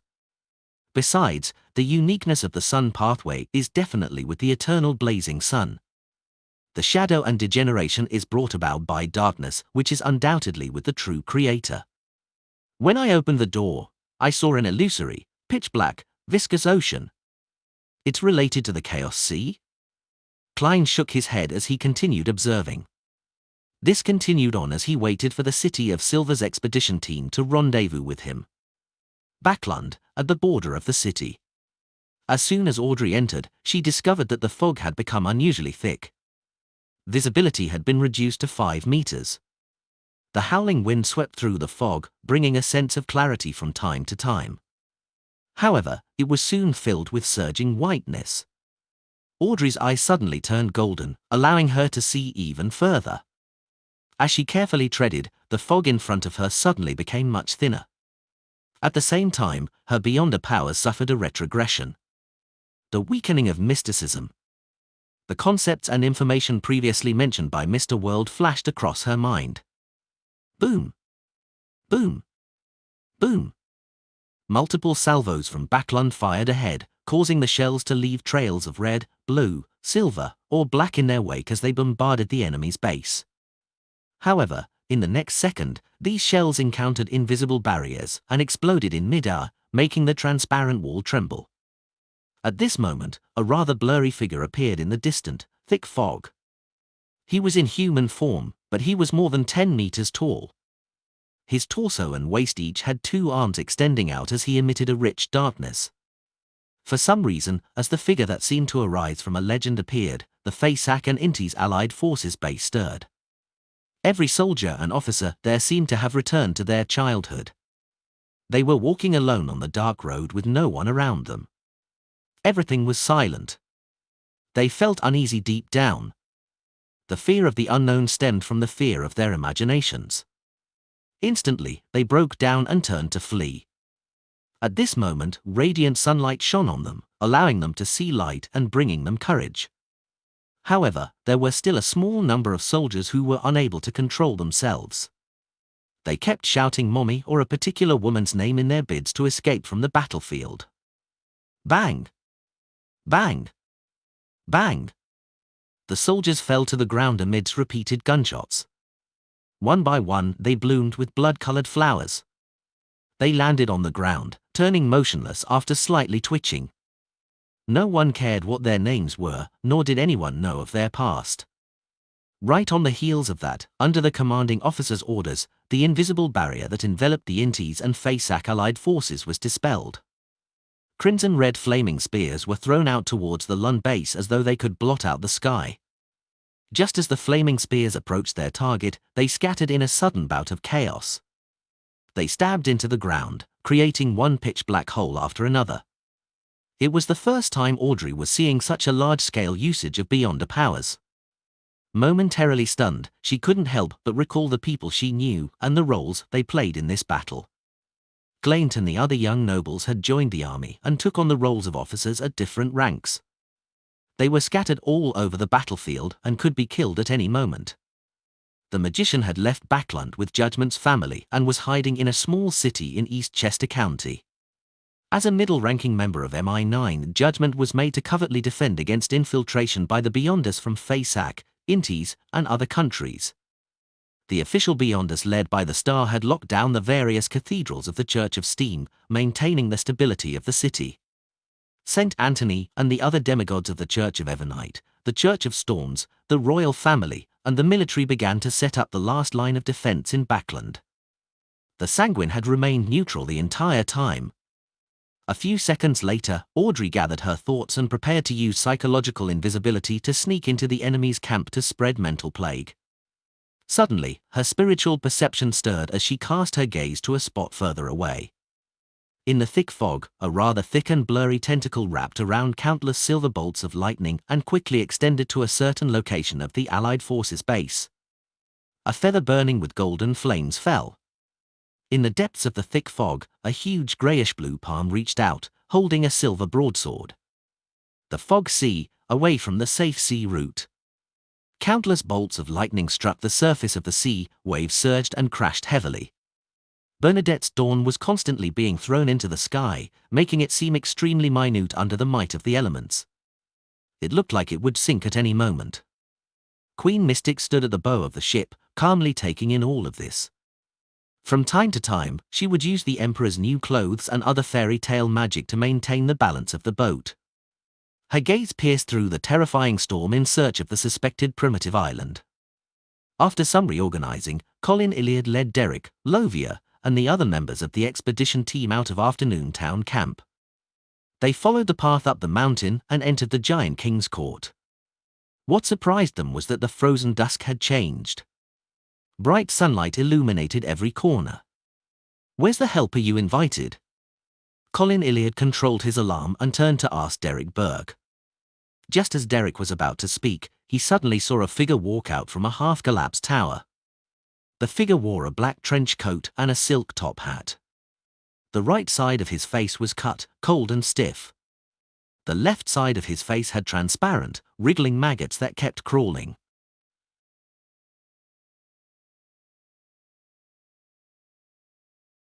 Lord of the Mysteries Chapter 1252. Chapter 1252 Mr. Clown.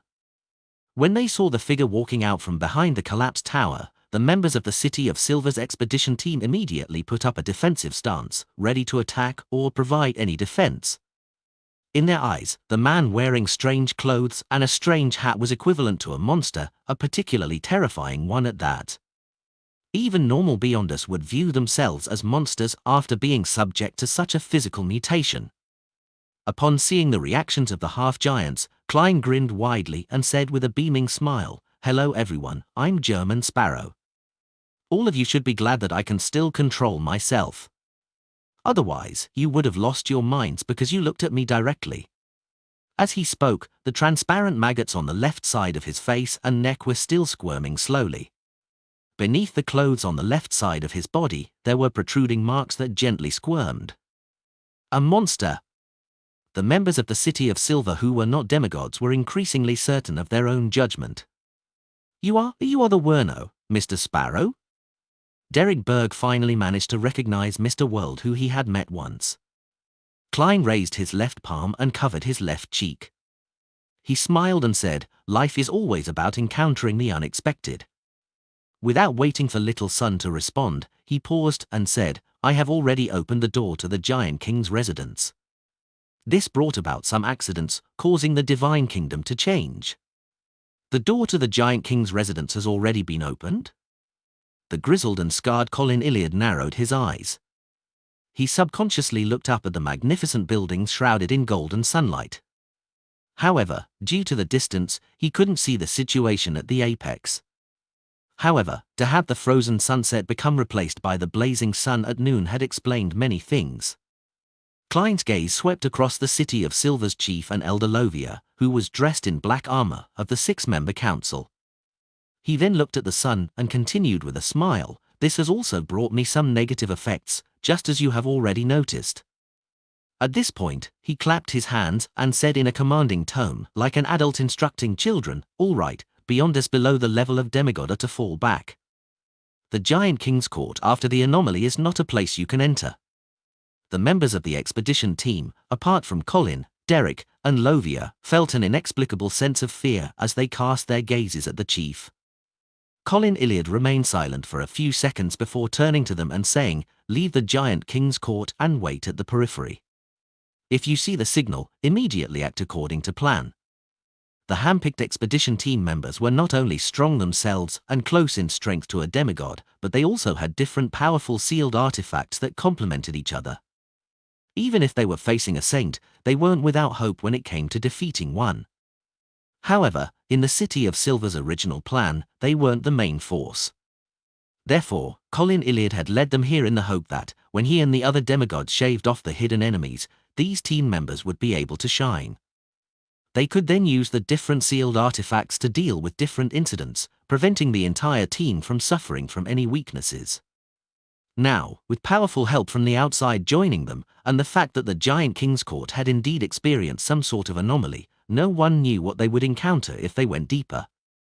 With the utmost caution, Colin Iliad believed that German Sparrow's suggestion wasn't a problem. Furthermore, he had his own selfish thought she didn't want members other than the demigods to suffer any unnecessary risks or meaningless casualties. Therefore, he agreed to the opinion of the monster-like powerhouse. When the time came for an opportunity to show itself, he, Lovia, and Derek would be able to give a signal and let the team members rush over a cleared path to provide reinforcements. As for the entire team's Beyonder powers not being able to deal with different situations due to it collectively becoming relatively monotonous, Colin Iliad wasn't too worried since the former shepherd, Lovia, was around.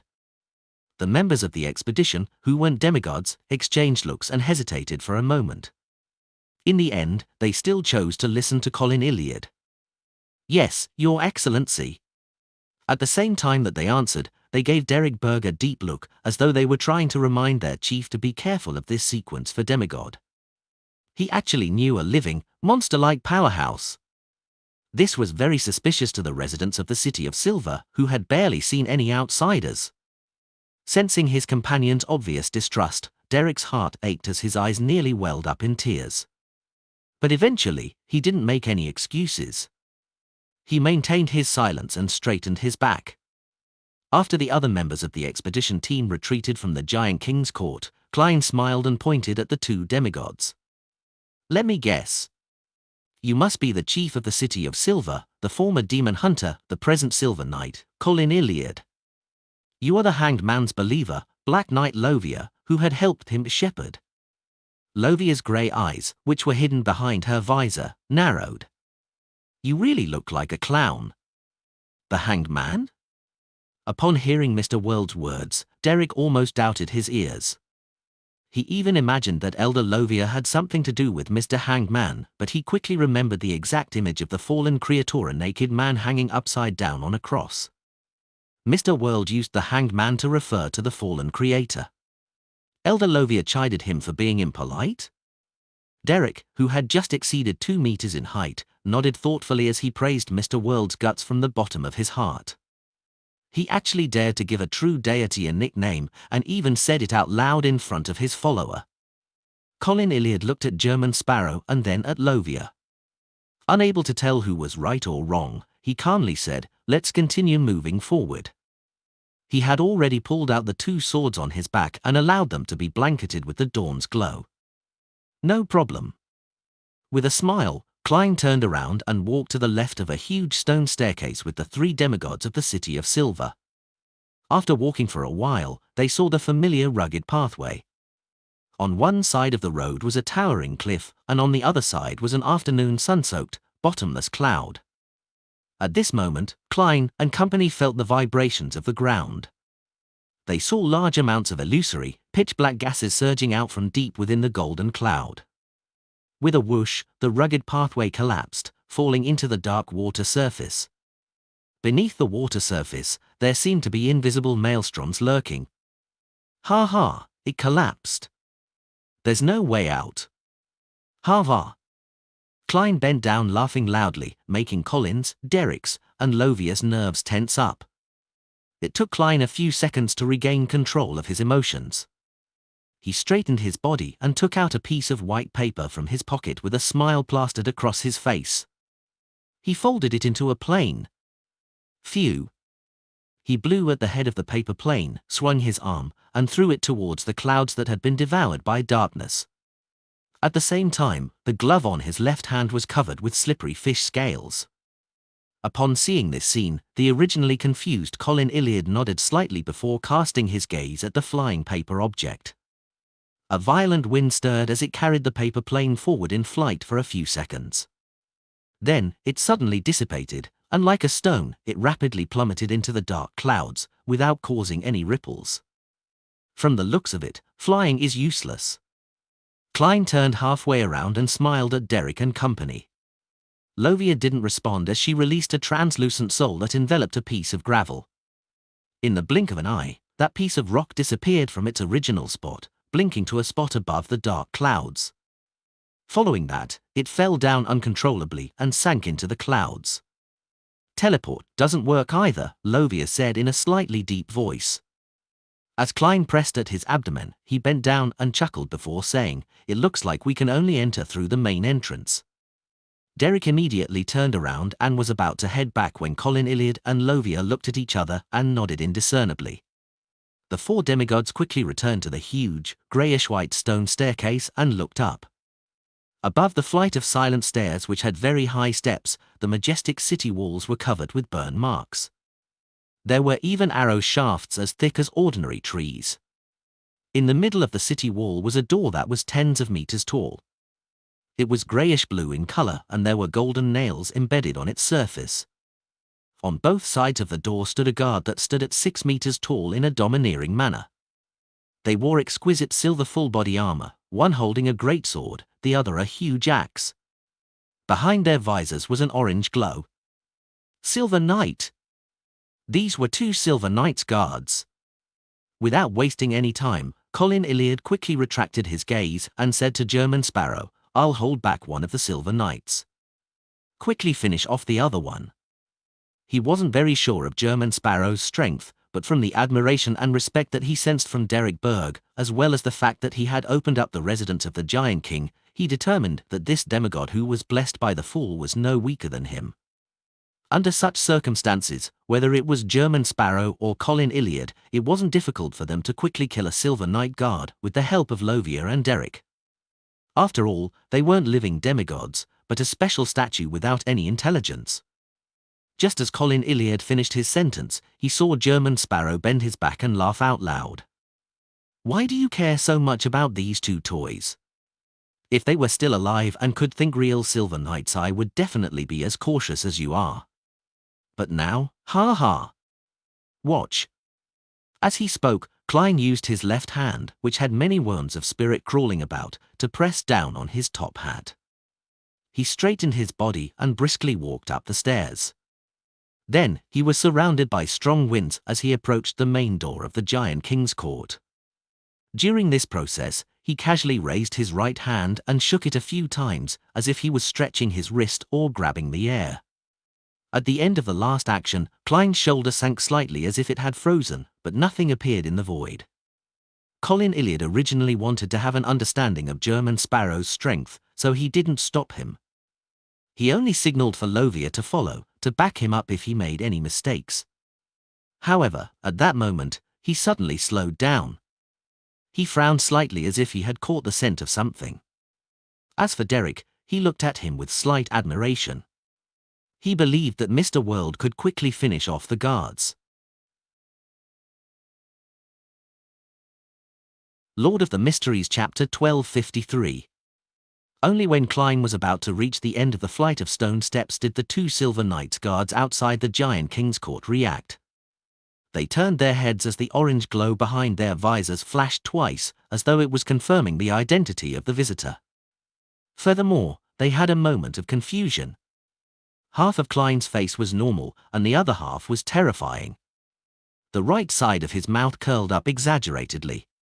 The transparent maggots on his left slowly twisted, revealing a frightening and indifferent smile.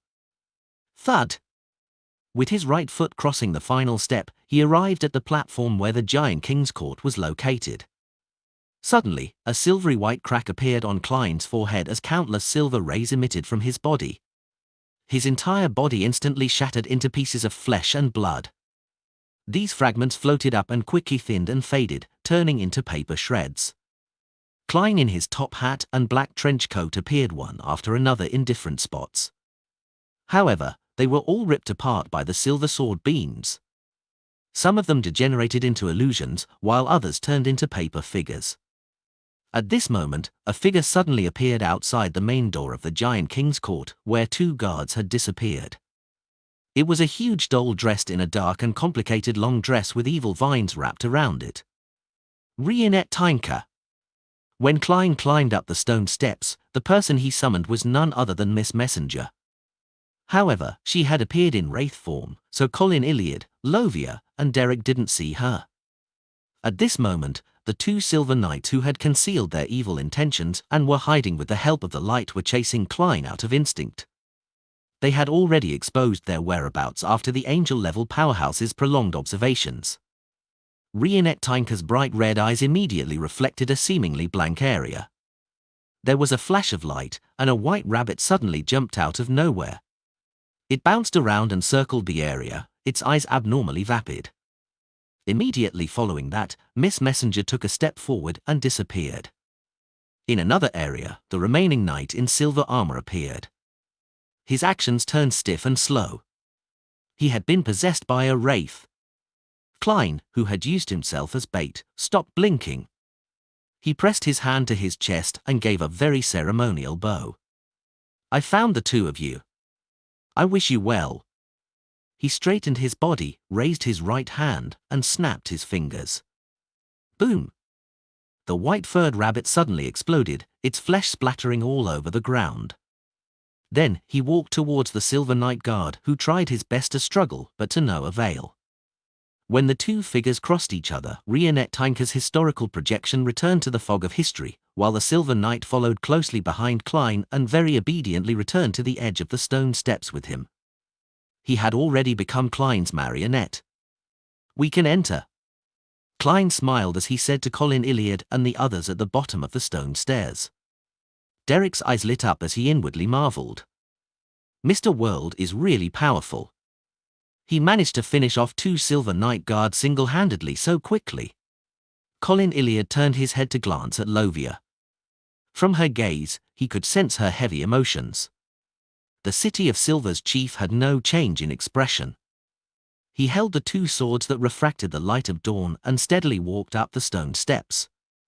He came to Klein's side and whispered, "Mutant?" Klein pressed down a worm of spirit that formed his left eye and smiled without answering. After Derek and Lovia walked up the stairs, the four demigods and a marionette turned and arrived at the main door of the Giant King's court. During this process, Klein stowed away the Silver Knight Beyonder characteristic that had seeped out from the rabbit. This was a reward for Rionette Tynka.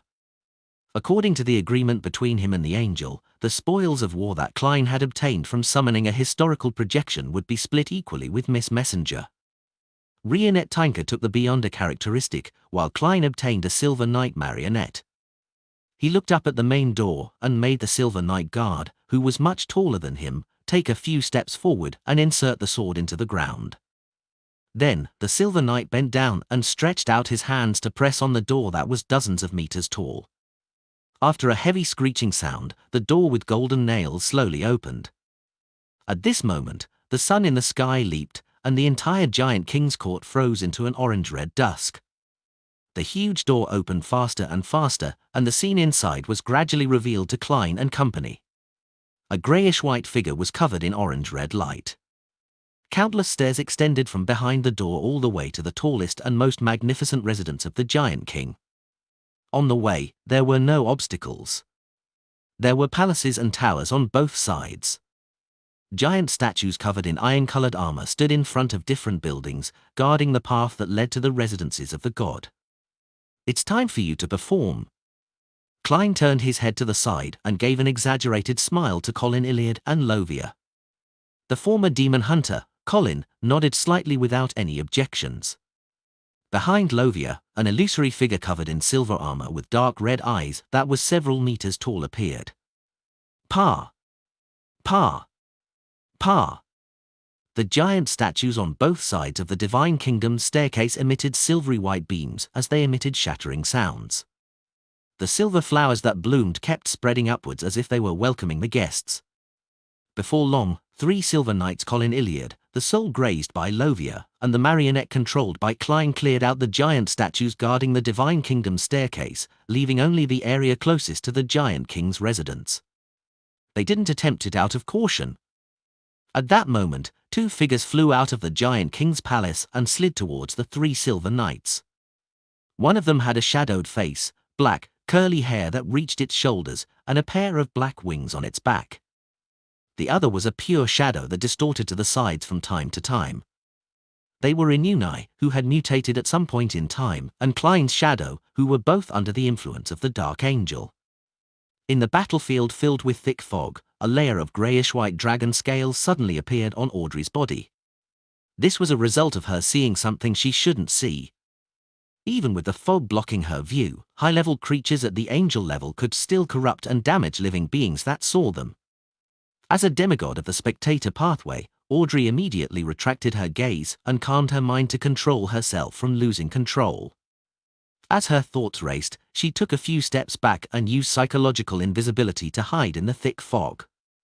She was in no hurry to infiltrate the Intis and FASAC Allied Forces camp. She was waiting for an opportunity, one that she believed would definitely appear. Raya latest chapters on no/v/e/lb.in.com. Time passed by so slowly that Audrey imagined that it had stopped. After an unknown period of time, she finally saw the fog over the Allied forces base turn dark, like the sun plunging past the horizon. Night had begun to rule this world. Silently, the Intis, FASAC soldiers and officers closed their eyes and fell asleep. This included many other beyond us. Audrey, who was hiding not far away, also fell asleep. However, as a dreamwalker who had been cued in advance, she managed to stay lucid. Then, without knowing how long the opportunity would last, she used dream traversal to enter the Intis, FASAC Allied Forces base. She walked among the soldiers and secretly left behind the seeds for a mental plague. This plague could make the infected panic, fluster, and break down emotionally. It was difficult to be placated with normal methods. Hum. The sound of a horn pierced through the gaps between reality and dreams, shattering the hazy world and awakening the soldiers and officers. Audrey didn't hesitate. At the instant before the dream completely shattered, she traversed to the other end of the camp, far away from the group that had planted the seeds of mental plague. In the next second, the dream world completely collapsed, forcing her back into reality. She appeared at the borders of the Intis, FASAC Allied Forces base. Thud! A silvery white beam lit up, exploding beside Audrey, tearing apart the fog. Audrey didn't panic because being attacked was within her expectations. After entering the Intis, FASAC Allied Forces camp, she knew that her psychological invisibility was very likely to be seen through by others using other clues, such as not being able to completely conceal her malice. Therefore, apart from her psychological invisibility, she also used similar techniques and Hand of Horrors disorder to create another fake version of herself to mislead the possible attackers. In other words, there was still a layer of illusion hidden under her psychological invisibility. And the facts proved that Audrey's understanding of the enemy was correct. The fake version of her had indeed encountered a sudden attack. Taking this opportunity, she retreated into the depths of the fog.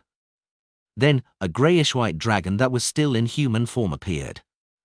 It had mysterious and three-dimensional symbols engraved on its huge scales. They were infiltrating inwards and extending outwards, as though they were interweaving into something indescribable. Something that didn't belong to reality would cause one's mind to go into a frenzy and distort their thoughts just by looking at it. At the same time, a figure dressed in a FASAC general's attire appeared at the spot where Audrey was standing. His face, neck, and palm were covered in silver armor, giving off a cold feeling. Inuni and Klein's shadows landed on a platform covered in orange light. The 3 silver knights retreated and returned to Derek's and Klein's side. Klein raised his hand to cover his left cheek and laughed at the shadow and Inuni. "It looks like you can't leave that area." He took a few steps forward and spread out his palms. He tear-skid and said, "What a pity. That way, you won't be able to hit me." Bang! The shadow opened its mouth and released an air cannon. Lord of the Mysteries chapter 1254. Bang! When the shadow blasted an air cannon forward, Klein acted as though he had sensed it ahead of time. His body jerked backward, and he somersaulted in the air, landing steadily several steps away. During this process, his right hand continued to press down on the half-top hat on his head, making him seem rather relaxed. Seeing that Inuni and the shadow didn't attempt to chase and continue their attacks, the smile on his face became even more obvious. It's really impolite to interrupt others while they're speaking. I wanted to discuss how to deal with you in front of all of you, but I can only avoid that now. As he spoke, his left face, which formed from a cluster of transparent maggots, trembled twice, as if he was trying to wink at his former marionette and his former shadow. Then, with a beaming smile on his face, he walked back to Colin Iliad, Derek, and Lovia and shrugged. The owners of this place aren't welcoming us. We can only head out and discuss how to resolve the problem then.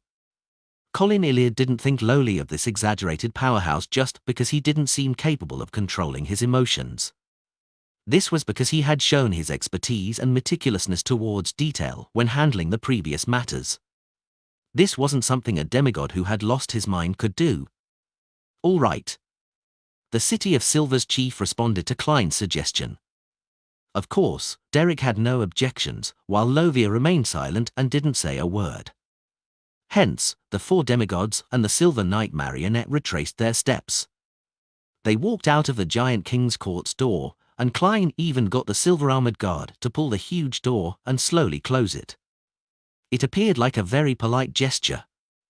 Throughout the entire process, Inuni, who had layers of black wings on his back, and the pure shadow just stood watching. They didn't attempt to stop him, as though an invisible wall had restrained their movements. After a while, dusk dissipated and darkness descended. All awaited the light of dawn to illuminate everything. In this quiet and dead world, a ray of light finally rose, bringing with it a long-awaited dawn.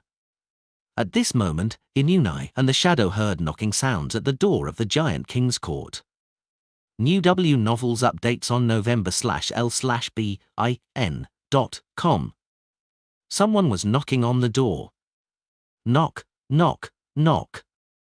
After this continued a few more times, the door let out a creaking sound as it opened heavily.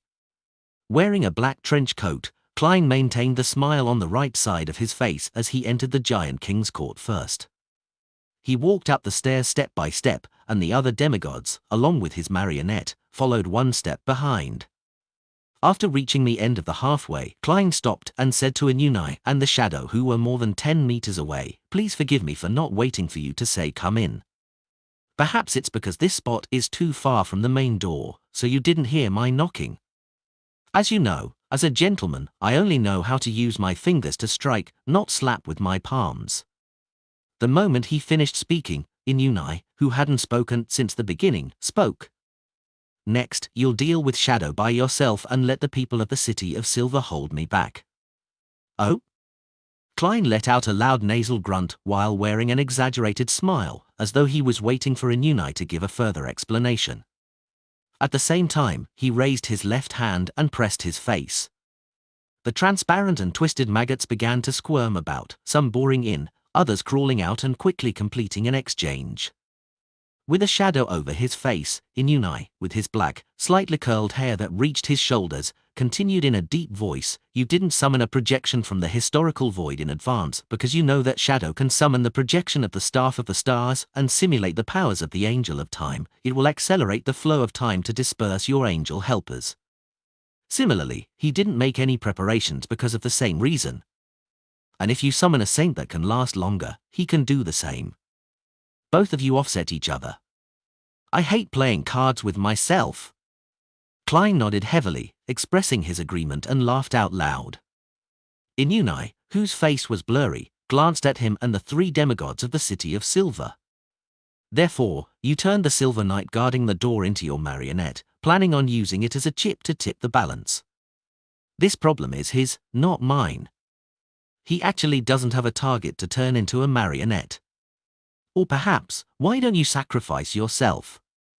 The corners of Klein's mouth curled up as he said to his former marionette, Inuni, Inunai retracted his gaze and turned to examine Colin Iliad, Derek, and Lovia. You and Shadow cancel each other out. The prerequisite for using a marionette to win is that they can hold me back. Just as he said that, the two shoulders of the marionette that had been corrupted by the power of the sleeping dark angel squirmed as a head grew out of each. The three heads were covered in shadows and had black curly hair that reached his shoulders.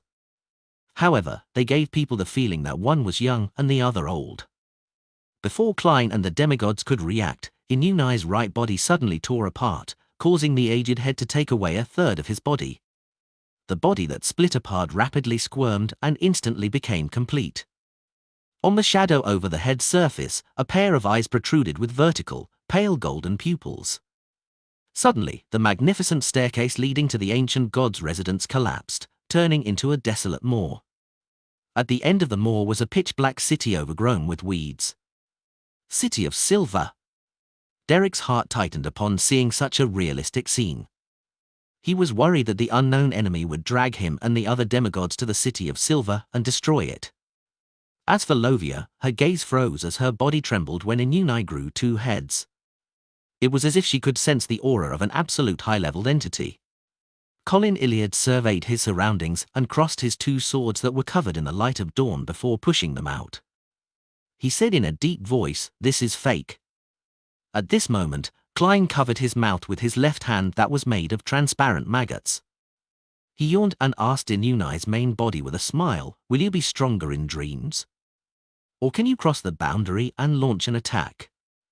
Yes, if it were me, I would definitely consider using a dream to lure the enemy into entering my attack range.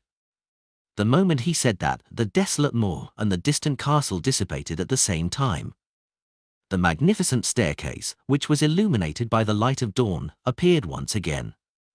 At this moment, the left side of Inunai's body tore away.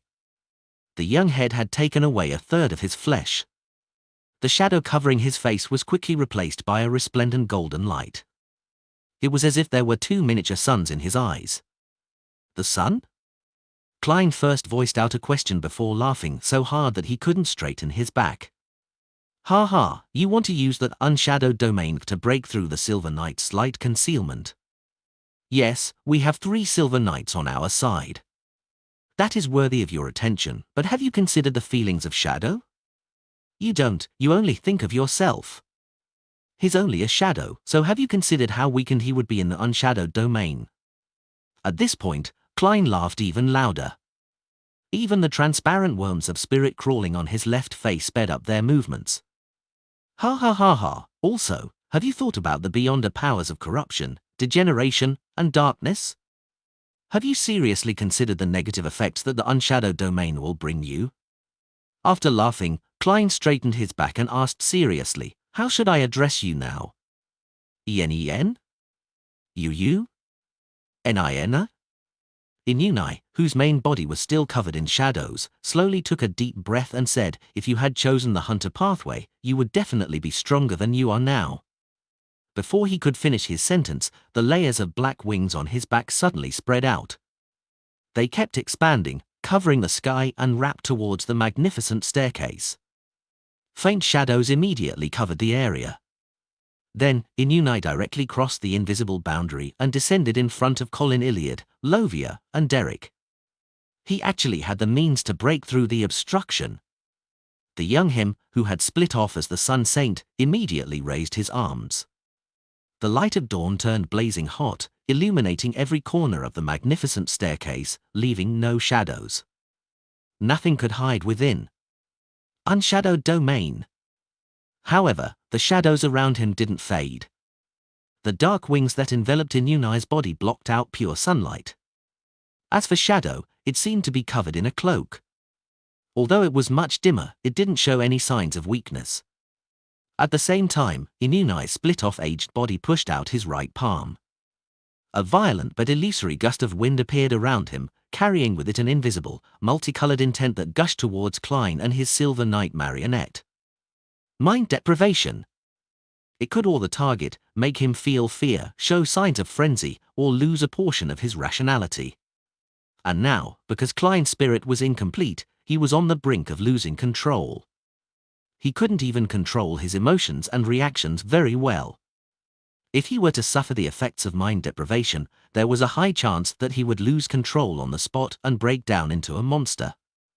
Inunai understood what had happened to him and understood his weakness. The moment he launched the attack, he allowed the spectator saint to use an area of effect attack that Klein would find difficult to defend against and find unbearable. The strong winds that were tainted with all kinds of emotions and will instantly engulfed Klein. However, half of the crazy adventurer, who had half a normal body and half a terrifying body, didn't show any sign of warped expressions, manifestation of godhood, or physical breakdown. Instead, his exaggerated smiling right eye became extremely calm. While waiting for the City of Silver's expedition team, he had already summoned Miss Justice and got her to make up a virtual persona that stemmed from his lampooning, clown-like character, allowing his spirit to become complete for a certain amount of time.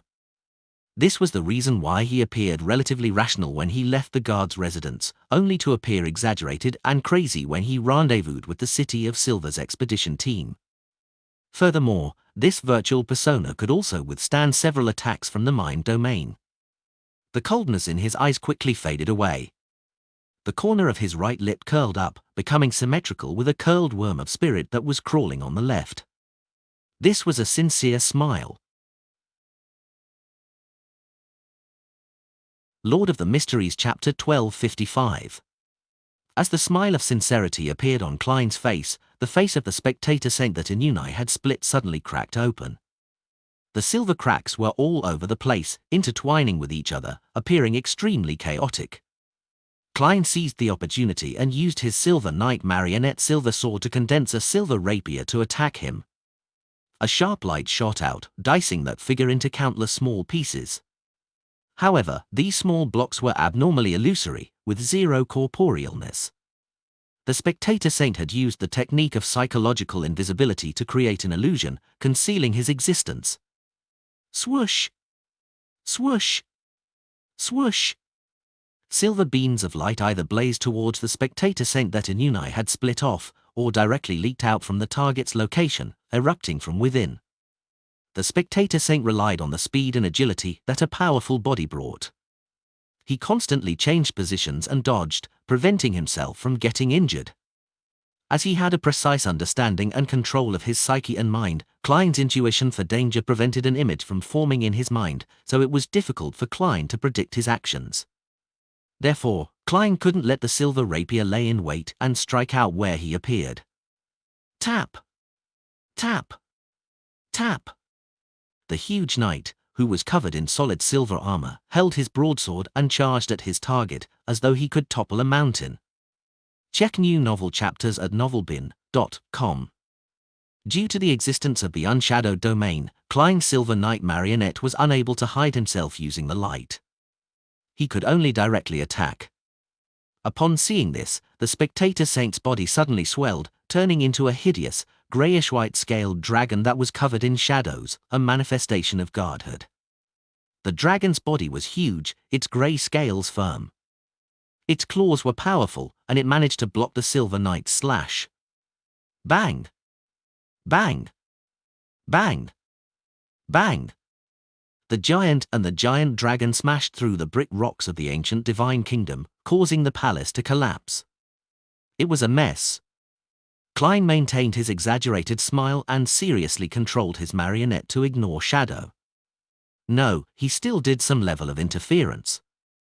He controlled the spirit body threads of himself, the marionette, the City of Silver's chief, Lovia, and Little Sun, preventing them from being controlled by Shadow.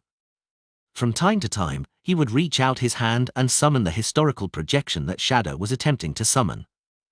This effectively cancelled out both parties' efforts. Apart from that, Klein didn't even glance at Shadow. Shadow wandered for a while before opening its mouth helplessly and making a bang sound. An air cannon shot out and struck the silver knight marionette before exploding. Amidst the rumbling sound, the marionette only shook slightly before returning to normal. The silver armor he wore didn't show a single crack. Harva! Upon seeing this scene, Klein laughed out loud, giving off the feeling that he was about to bend over in a fit of laughter. How could he not be aware of how weak his attacks and defense were? When the two core skills of controlling spirit body threads and the summoning of the historical void projections were rendered ineffective, Shadow, who had no marionettes, could only watch from the side. Be it air cannons, flame controlling, illusion creation, or the clown's combat ability, they were all just embellishments or support. Likewise, Klein didn't attack Shadow, because he knew how frustrating it was to deal with paper figurine substitutes, flaming jump, damage transfer, and illusion creation. He knew that there was no way he could deal with the other party in such a short period of time. He might as well let him be a member of the live audience. After all, he couldn't affect the battle. Upon hearing the mocking laughter, the pitch-black Shadow froze for a moment before pouncing forward. It approached Klein and targeted him with attacks. On the other side, when Inuni's true form landed in front of the three demigods of the City of Silver, Colin Iliad quickly glanced at Derek before looking away. He crossed his swords, forming a cross that blocked the path ahead. While doing this City of Silver chief's clothes tore apart by his rapidly expanding muscles. In the blink of an eye, Colin Iliad had turned into a giant that was nearly 6 meters tall. His body was grayish-blue and his muscles were bluish-black. He was a ripped giant. There was a dark crack on his forehead that seemed to be capable of attracting the souls around him, and his eyes were gone. Every inch of the giant's skin and flesh contained immense power, infinite mystery, and a strange spiritual influence. It made everyone who witnessed it inevitably feel a sharp pain in their psyche, turning them into a rampaging mess that wanted to destroy everything, including themselves. Inside the unshadowed domain, Colin Iliad didn't need to worry that the Divine Kingdom's suppression would prevent him from controlling this incomplete mythical creature form, causing him to completely lose control. The invisible barrier around him immediately shrank, turning into silver, sticky, liquid metal that covered his entire body and solidified into an armor that couldn't be shaken. At that moment, the shadow on Inuni's body condensed into something corporeal. It made him turn into a giant that was several meters tall. He held a black greatsword and wore black full-body armor. Black Knight. Clang! The black greatsword cleaved straight down and was held back in midair by two swords formed from the light of dawn. The shadow beneath Inuni's feet and the illusory black wings on his back extended outwards in an attempt to envelop Colin Iliad. Almost at the same time, rays of the light of dawn formed around Colin as they swept forward. The storm that was filled with pure fragments of light swallowed Inuni's shadow, only to be blocked by his black wings. Clang! Clang! Clang! Bang! Bang! Bang! Colin Iliad's Silver Knight manifestation in Inuni's Black Knight transformation clashed violently, producing a spectacular light show as the tower collapsed. As for Derek, he leaped out with Thunder God's roar in hand after receiving the chi signal, heading straight for the Sun Saint. Amidst the howling winds, he brandished the ghostly blue hammer that was wrapped in lightning. He appeared like a sailor of the storm pathway, not a beyonder of the sun domain. The Sun Saint never expected that the unshadowed opposite him would be so rash that he chose to engage in close combat. Unable to react in time, he could only use his instincts to dodge to the side. With a loud crack, a silvery white light burst out from the place he was about to step in. It quickly engulfed him and tore his body apart. The Silver Knight evil spirit that Lovia grazed also targeted the Sun Saint as it unleashed its attacks. A golden glow surged out of the Sun Saint's body like a tidal wave, melting the silvery white light, forming a layer of armor made of light, and a huge mace. Boom! The mace blocked Thunder God's roar, causing the snaking bolts and light to fly everywhere. At the same time, the Sun Saint's body emitted a warm glow that caused the Silver Knight evil spirit to suddenly turn illusory as if it was evaporating. It caused the black-armored Lovia's body to pale. The degenerate aura quickly dissipated, causing the Silver Knight marionette to weaken greatly. Purification. This was the core power of an unshadowed. It was extremely effective against wraiths, the fallen, and the unclean. Faced with the purification, Lovia could only summon her Silver Knight evil spirit back and not let it out to graze. She could only use the corresponding Beyonder powers to make up for her weakness. Whoosh! Whoosh! Whoosh! Silver beams of light occasionally blinked, flying at high speeds, forcing the Sun Saint to block and duck to protect himself. After taking a glance, Derek stopped brandishing Thunder God's roar again, nor did he pester the Sun Saint any further. He took a few steps back and cast his gaze towards the battle between the Black Greatsword and the Double Swords of Dawn. He then joined the battle between Colin Iliad and Inuni. His expression turned solemn as he spread his arms wide, as though he was hugging a gift from a deity. The unshadowed domain immediately became even brighter, as though sunlight had penetrated through the barrier and shone in. Right on the heels of that, a ball of pure light surrounded by countless holy flames descended out of thin air. It enveloped Colin Iliad and Inuni without any regard whether they were friend or foe. Flaring sun! Flaring sun of an unshadowed! This was the theurgical spell that Klein had used to kill Megos and the fetus in her womb. It caused tremendous damage to creatures in the domain of corruption, degeneration, and undying. It could even directly destroy them. In the holy spherical light that was surrounded by holy flames, the illusory black wings on Inuni's back began to emit a faint mist. The pitch-black armor covering his body melted and part of his body cracked open, igniting his leaking degenerated aura. Colin Iliad was also injured. The silver armor on his body turned into liquid metal. Derek didn't pay much attention to this. He once again used Flaring Sun and once again enveloped Inuni and Colin Iliad. He believed that compared to the enemy who was of the degeneration and corruption domain, the chief who was of the warrior pathway would suffer a lot less damage under the assault of Flaring Sunday. He was able to last much longer. And after dealing with the main enemy, he could get Mr. World to summon Life's Cane to treat the chief. This was the fastest way to deal with Inuni. This wasn't something that Derek had come up with himself, nor was it part of the plan that Klein had come up with. It was something that Colin Iliad had suggested himself. Previously, when they were discussing outside the door, Klein had only introduced Inuni and the Shadow's possible abilities. He didn't come up with any proposals and had left it to the City of Silver's chief to decide on the battle plan. This was because he knew that Shadow understood him very well. He could think of anything he could think of. If it was based on his own train of thought, it would be easy to resolve. Therefore, trusting an experienced former demon hunter was the best solution under the present circumstances. Colin Iliad didn't stand on ceremony. He confirmed that the main target they needed to deal with was Inuni, who had been corrupted by the Dark Angel. He formulated a plan around this key point and came up with a plan to clinch victory through internecine means.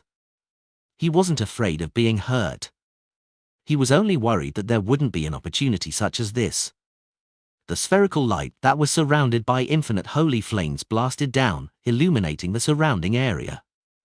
It made Klein's shadow dim significantly, making Inuni's black wings become fainter and fainter, almost to the point of an illusion. But at this moment, a pair of black wings suddenly separated from Inuni and transformed into a deep sea.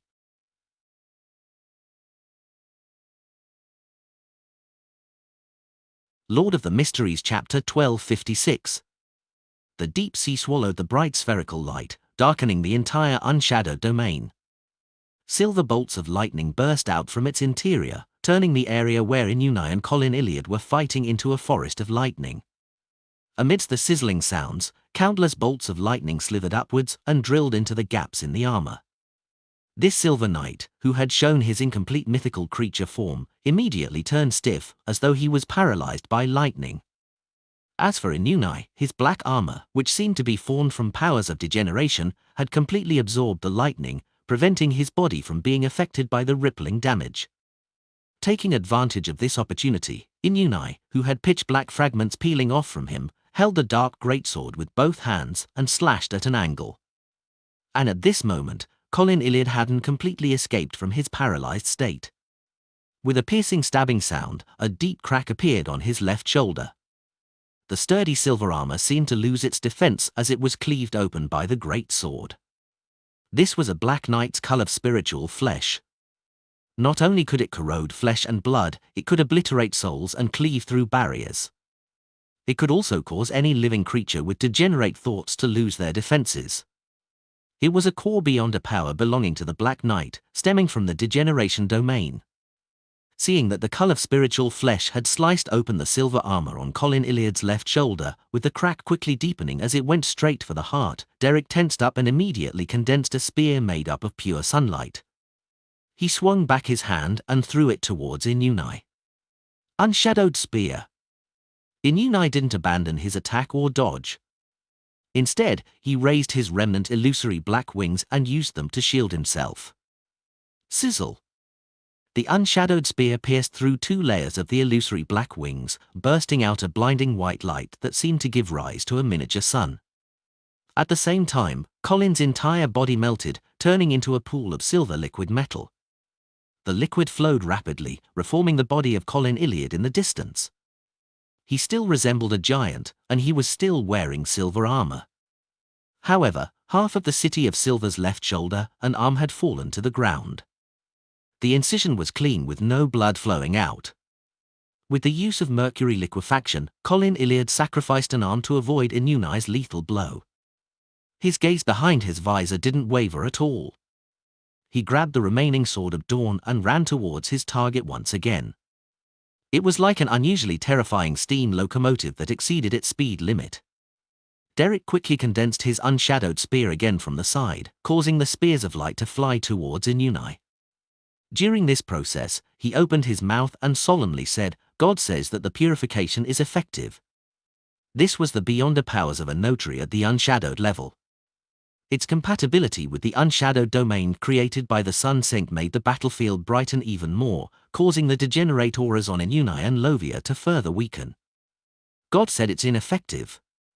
The Sun Saint immediately denied Derek's proclamation, causing the unshadowed domain's purification effect to return to its former state. Amidst the crackling sounds, the unshadowed spear approached Inuni.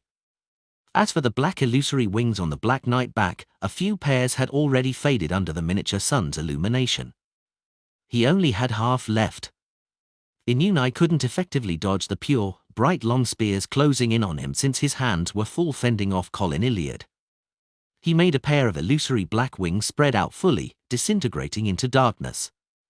As soon as the unshadowed spears came into contact with the darkness, they were stained with a layer of thick, sticky blackness. They either instantly corroded and broke, piercing the magnificent staircase, or left a curved arc in the air as it spun around and tore at Derek Berg. All of them degenerated at that very moment. Upon seeing this, Derek followed his battle instinct that he had honed from all his years of training and his patrolling and exploring experience. He jumped forward and rolled. Sizzle. Black spears landed behind him, corroding a large segment of the staircase. At this moment, the Sun Saint was also throwing unshadowed spears, creating pure white beams that shot across the air. This forced Lovia to use one of her grazed souls to constantly blink in an attempt to approach the enemy. To her dismay, she could only use the ability of one soul at a time in such a state. She couldn't blink while condensing Silver Rapier to cull the Sun Saint from a distance to create an opportunity for herself. Meanwhile, the battle between Klein and his shadow was exceptionally intense. Amidst the booming sounds of air cannons, the flaring of scarlet flames, pieces of paper scattering in all directions, and illusions turned into bubbles described the battle. The Silver Knight marionette had basically suppressed the Spectator Saint. After all, no matter how strong the Mind Dragon's body was, it wasn't a match for a demigod of the Giant Pathway when in close combat. Of course, the Spectator Saint wasn't in any danger. After all, he had revealed an incomplete mythical creature form. If it wasn't for the fact that his opponent was only a marionette, and Klein had already digested the Sequence 3 potion and seen many high-level creatures, he could use his exposed guardhood to interfere with his opponent's thoughts, slowly driving him crazy and losing his rationality. Without the advantage of the guardhood's influence, the Spectator Saint could only use the hypnotist's battle hypnotism to force the target to act erratically, such as attacking in the wrong direction. Using this opportunity, he escaped from the melee battle and entered a psychological invisibility state again in an attempt to perform a sneak attack on Klein. A hypnotist's battle hypnotism could forcefully hypnotize the enemy during battle, making him do all sorts of erratic actions. However, such actions couldn't directly cause harm to the victim, and it couldn't be maintained for too long, as the target would quickly wake up. Of course, the battle hypnotism target of the spectator saint was definitely not the Silver Knight marionette. This was because it was essentially a dead person. This made it immune to all psychological effects. The target of his interference was the thoughts Klein transmitted through the spirit body threads, targeting them so that the information the marionette received would be erroneous. As such, it would act differently from what Klein wanted. This was actually a psyche interference, and not a psyche hypnosis. The effects were undoubtedly not as effective as the original version, but not every saint of the spectator pathway could grasp such an effect. It was a result of digging deep into one's beyond powers and experimenting. To the spectator saint, there was nothing he could do about this. This was because, be it mind deprivation, mind storm, or mind breath, none of them were effective on a marionette. The greyish-white dragon that had its head covered in shadows had tried to close the distance with Klein several times, or to use its area of effect beyond powers, but it was stopped by the Silver Knight marionette. It kept being forced to dodge the silver rapier, which could erupt within its body. As Klein controlled his marionette, he distanced himself from the spectator saint and dealt with his shadow. It wasn't too easy, but it wasn't too much of a burden. Suddenly, his spiritual perception was triggered as he entered a state of clarity unique to instances when his dream or mind secretly intruded. With his lucidity, Klein allowed a portion of his consciousness to rise to the sky and look down at his island of consciousness. Then, he saw Inuni, the one who looked aged with a face covered in shadows, walk out of the boundless sea of collective subconscious, opening the door to his body of heart and mind. This spectator saint didn't attempt to change the island of consciousness in Klein's mind. All he did was produce a dark spherical light which had tentacles growing out of it. He turned it into a seed that was hard to discover before letting it sink into the ground. A mental plague seed. Without any hesitation, Klein immediately switched locations with the Silver Knight marionette, preventing the mental plague seed from landing in his island of consciousness. The spectator saint noticed this change. Not only was he not disappointed, he even revealed a smile.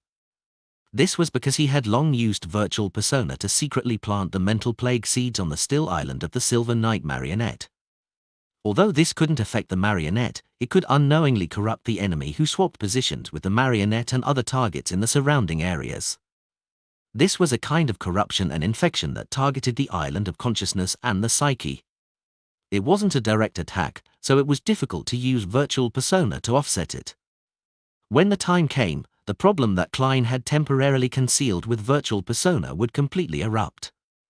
He would quickly plunge into a passage for losing control, entering an irreversible situation. Shadow was no stranger to such situations, as Havin Rambais had used such a method before.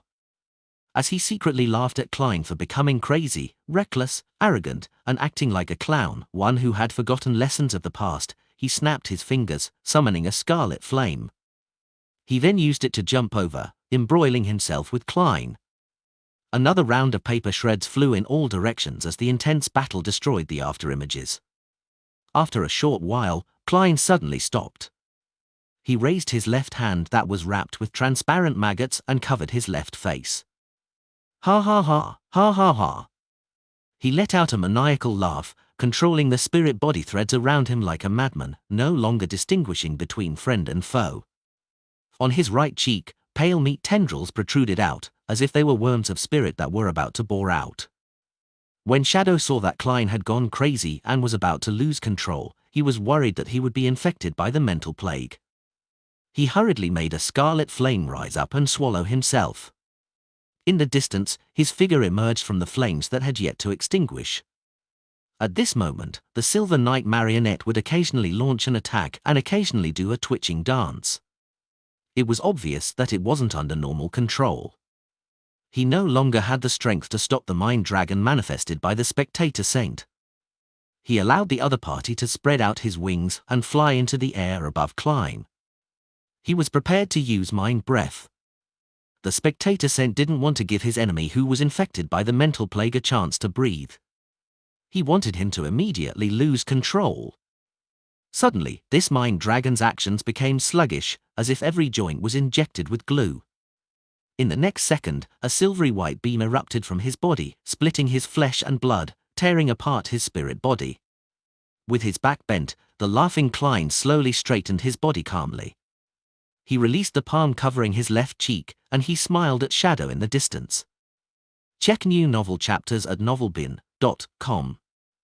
Behind him, wave after wave of silvery white beams tore apart the Mind Dragon, turning it into pieces of pitch-black flesh. They fell to the ground, and the knight marionette in silver armor retracted his broadsword and looked coldly at Shadow. Looking at the slightly lost Shadow, the few worms of spirit on his left face curled up and stimulated the curved corners of a smile. You haven't seemed to have noticed that I have something that you don't. Lord of the Mysteries Chapter 1257. As he spoke, Klein raised his right hand. A piece of pitch-black and filthy flesh had appeared in his palm at some point in time. It contained an indescribable aspect of madness. The answer is, the Hanged Man's corruption, Klein said to Shadow with a smile. The thing that he had that Shadow didn't was the corruption left behind by the true creator. This was an influence that even the power of Sapphira Castle couldn't dissipate for the time being. And one thing he was certain of was that, before he met Dark Angel Sasria, the true creator wouldn't easily allow him to lose control or die.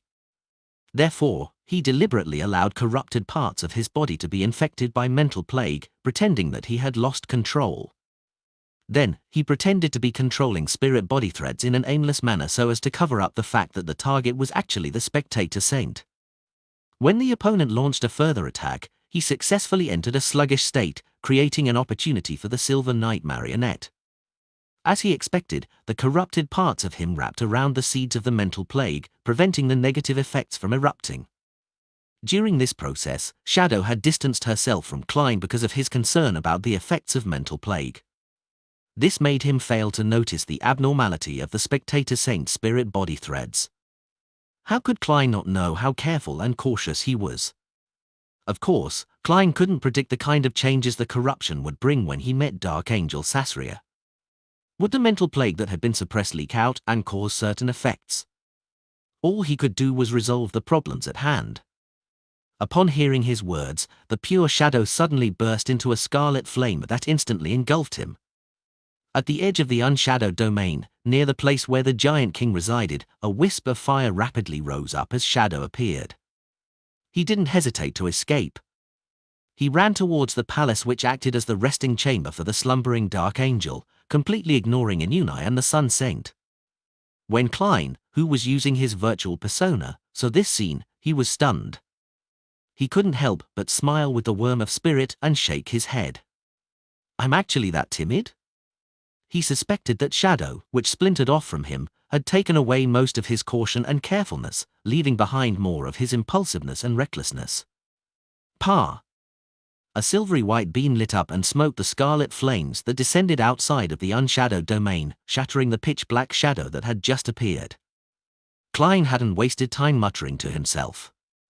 He had long controlled the Silver Knight marionette, then according to the distribution of the flames and his habits, he predicted the next few areas that Shadow would jump to. Then, he condensed Silver Rapier ahead of time and smoked down the moment the flames descended. Unshadowed domain didn't have a barrier in the physical sense. Anyone could leave or exert influence on the outside world. However, the torn-up shadow eventually turned into thin pieces of paper and quickly disappeared. Another few burning scarlet flames descended, and the black shadow used them to jump, moving closer to the open door of the Giant King's residence.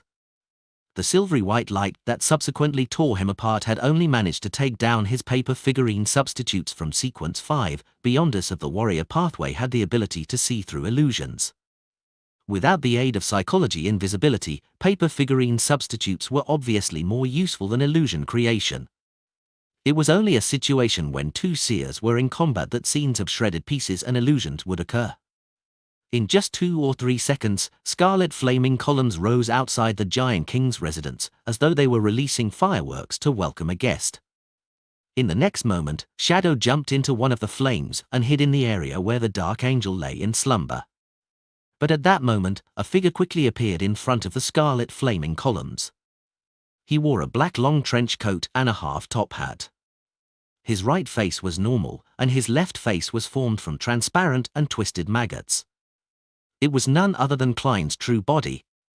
The corners of his mouth curled up once again as he snapped his fingers with his right hand. Pa! The scarlet flaming columns were extinguished as the black shadow was forced to appear, returning to the staircase that was covered with the light of dawn. Flame controlling. The reason why Klein could rush outside the giant king's palace to intercept Shadow ahead of time was because, after Shadow decisively fled, he was no longer able to affect his summoning of items from the historical void. He easily took out Creeping Hunger and switched to the Traveler's Soul.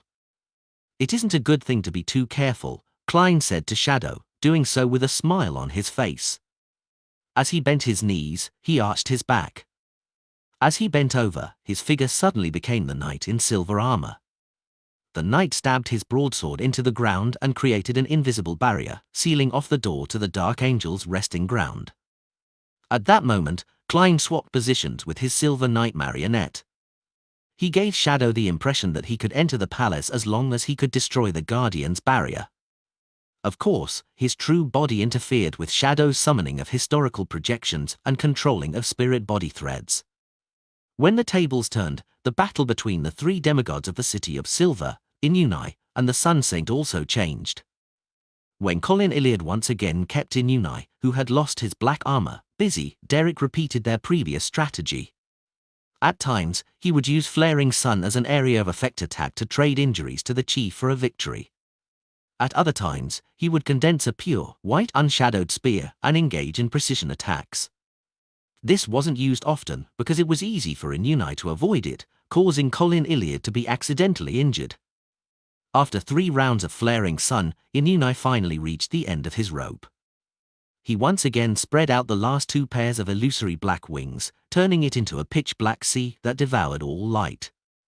He then drowned out Colin Iliad, causing the City of Silver's chief's body to be covered with a layer of thick black liquid. His actions were clearly affected. Seizing this opportunity, Inuni escaped from the entanglement and avoided the subsequent unshadowed spear. He transformed into a shadow and quickly moved towards the Giant King's residence in an attempt to join forces with Shadow to break through the barrier.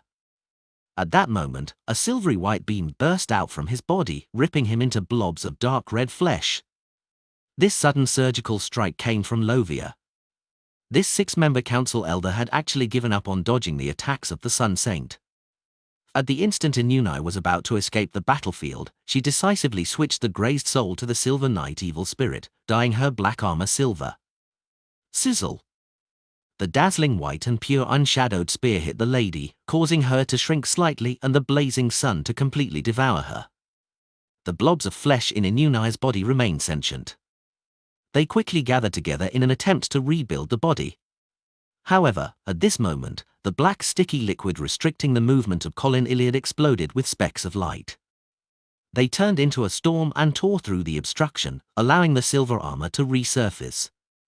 New W Novels updates on November/L/BIN.com.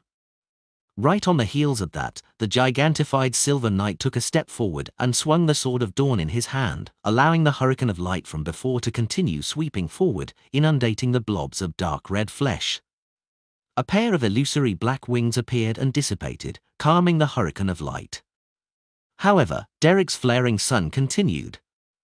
Holy flames ignited every blob of flesh and drop of blood, melting everything with pure light. When the Sun Saint saw this scene, he knew that it was impossible for him to escape the fate of being destroyed. He didn't bother dealing another blow to Lovia and turned around, about to withdraw from his unshadowed domain. Suddenly, he heard a voice filled with malice and corruption. Slow! Lovia struggled to free herself from the remnant powers of Unshadowed Spear and teleported to a spot not far from the Sun Saint. Then, she switched the grazed soul to a devil and used the language of foulness. At that moment, the black armor on her body had completely shattered. There were many cracks on her purple-patterned black robe, revealing her slowly squirming flesh. Her aura was rather weak. The slow that wasn't at the level of a demigod couldn't affect the Sun Saint for too long. However, this was enough for Colin Iliad. He condensed a silver rapier and made it teleport to the enemy. This silver rapier experienced a random mutation. It directly pierced through the holy armor of the Sun Saint and exploded in his body. Silver light bloomed as the sun sank, blasted into countless pieces. Pa! Pa! Pa! The flesh fell to the ground and vanished in a blink of an eye, as though they had returned to the pages of history. After the battle ended, the three demigods of the city of Silver immediately approached the giant king's residence and pincered Shadow. Shadow leaped and attempted to hide in the fog of history. However, just as he saw the greyish-white fog, he was pressed down by a hand wrapped by transparent maggots. Neither him nor Klein dashed to the time before the first epoch, because they knew that the other party would definitely stop them or wait there. With nowhere to hide, Shadow immediately fell into the encirclement of the three city of Silver demigods. His various powers were also offset by Klein. Even Flaming Jump was affected by flame controlling, making it difficult for him to escape his predicament. More than 10 seconds passed. After the paper figurines were torn apart, Shadow finally expended all his substitutes. He was then stabbed in the abdomen by Derek's unshadowed spear. A round of blinding white light and a miniature sun exploded. The pitch-black shadow quickly faded and completely melted. Klein felt a stabbing pain in his head, and his mind, which was on the verge of losing control, suddenly relaxed. He instinctively looked to his feet and saw that under the illumination of the light of dawn, a faint black shadow extended out from them. Too weak. Klein bent his back slightly and couldn't help but mock himself. After all, without the powers of a scholar of yore, without a marionette, and without the ability to control spirit body threads, a seer was relatively weak against other demigods of the same sequence. His spirit had been restored to its original state, but he had yet to remove the virtual persona. Furthermore, he had no intention of immediately summoning Miss Justice's historical projection to do this.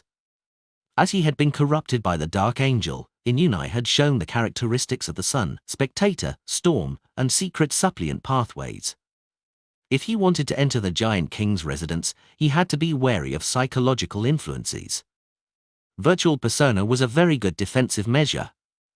At that moment, the transparent maggots on the left side of Klein's body quickly settled down, returning to his flesh and skin. However, due to the crazy effects of his virtual persona, there was still a translucent layer on the surface, allowing people to see the worms of spirit hidden underneath. When Derek, Lovia, and the others cast their gazes on him, Klein straightened his back and reached out to grab Life's cane. He pointed at the open door of the Giant King's residence and laughed. "Make every second count. The Dark Angel is waiting for us inside." Lord of the Mysteries Chapter 1258. Although Klein was urging them on the surface, he actually threw Life's cane to the bottom of the magnificent staircase and threw it at Lovia, allowing her to treat herself and Colin Iliad's injuries. As a former Rose Bishop, Lovia was the least afraid of the negative effects of Life's cane. Regardless of the changes in her body, as long as it didn't involve the spirit, she could treat them. At the same time, Derek quickly ran towards the collapsed battlefield in the middle of the stairs, picking up the severed arm of the chief. As long as a broken limb wasn't lost, Life's cane could heal the injuries, restoring it anew. With an exaggerated smile, Klein nodded at Colin Iliad and leaped into the fog of history. He dashed to a time before the first epoch and hid in a fragment of light. Then, with a thought, he returned to Sapphira Castle and sat at the seat belonging to the Fool. With the help of the crimson star corresponding to the Fool, which was constantly contracting and expanding, he checked the situation inside the Giant King's residence. However, under his true vision, there was a deep darkness inside, indistinct and indiscernible. As expected of the left hand of God. The Deputy of Heaven, a king of angels that is suspected to be related to the Chaos Sea. Klein sighed silently as he frowned slightly. He now suspected that, even if Little Sun entered the palace and prayed inside, it would be difficult for him to see the exact situation through the darkness. Unless he became an angel and truly gained ownership over Sapphira Castle. In addition, Klein's spiritual intuition told him that there were still many unknown effects hidden in the slumbering grounds of the Dark Angel. He definitely couldn't be careless. He immediately reined in his thoughts and observed the situation around him. He searched for high-level existences like Adam and Amorn, but he didn't find anything unusual. After letting out a breath, Klein hurriedly shattered the miracle invoker beyond a characteristic that he had separated from the curtain. He made the parts consisting of sequence 9 to sequence 3 gather together, making the sequence 2 portion pure. Then, he returned to the historical fragment and was once again affected by virtual persona, becoming more like a clown. In the next second, he left the greyish-white fog and reappeared in front of the door that opened into the residence of the Giant King. The Silver Knight marionette that had inserted the sword into the ground and created an invisible barrier immediately stood up. At this moment, the severed arm of Colin Iliad had already been reattached. Lovia had also recovered from her injuries. However, at some point in time, a few golden wheat heads grew from the back of her head and swayed. They walked to the door together with Derek and returned Life's cane to Klein. After receiving it, he shook it and stopped maintaining the projection, making it vanish into thin air. Right on the heels of that, he made a grab with his right hand, intending to summon the historical void projection of Miss Messenger when she was in perfect condition. At this moment, Colin Iliad suddenly asked, "You plan on summoning that angel?" "It's not necessarily that one. I have too many choices." Klein spoke the truth in a slightly exaggerated tone. Colin had already dispelled his giant state and regained his original height of more than 2 meters. After all, maintaining an incomplete mythical creature form was still a huge burden to him.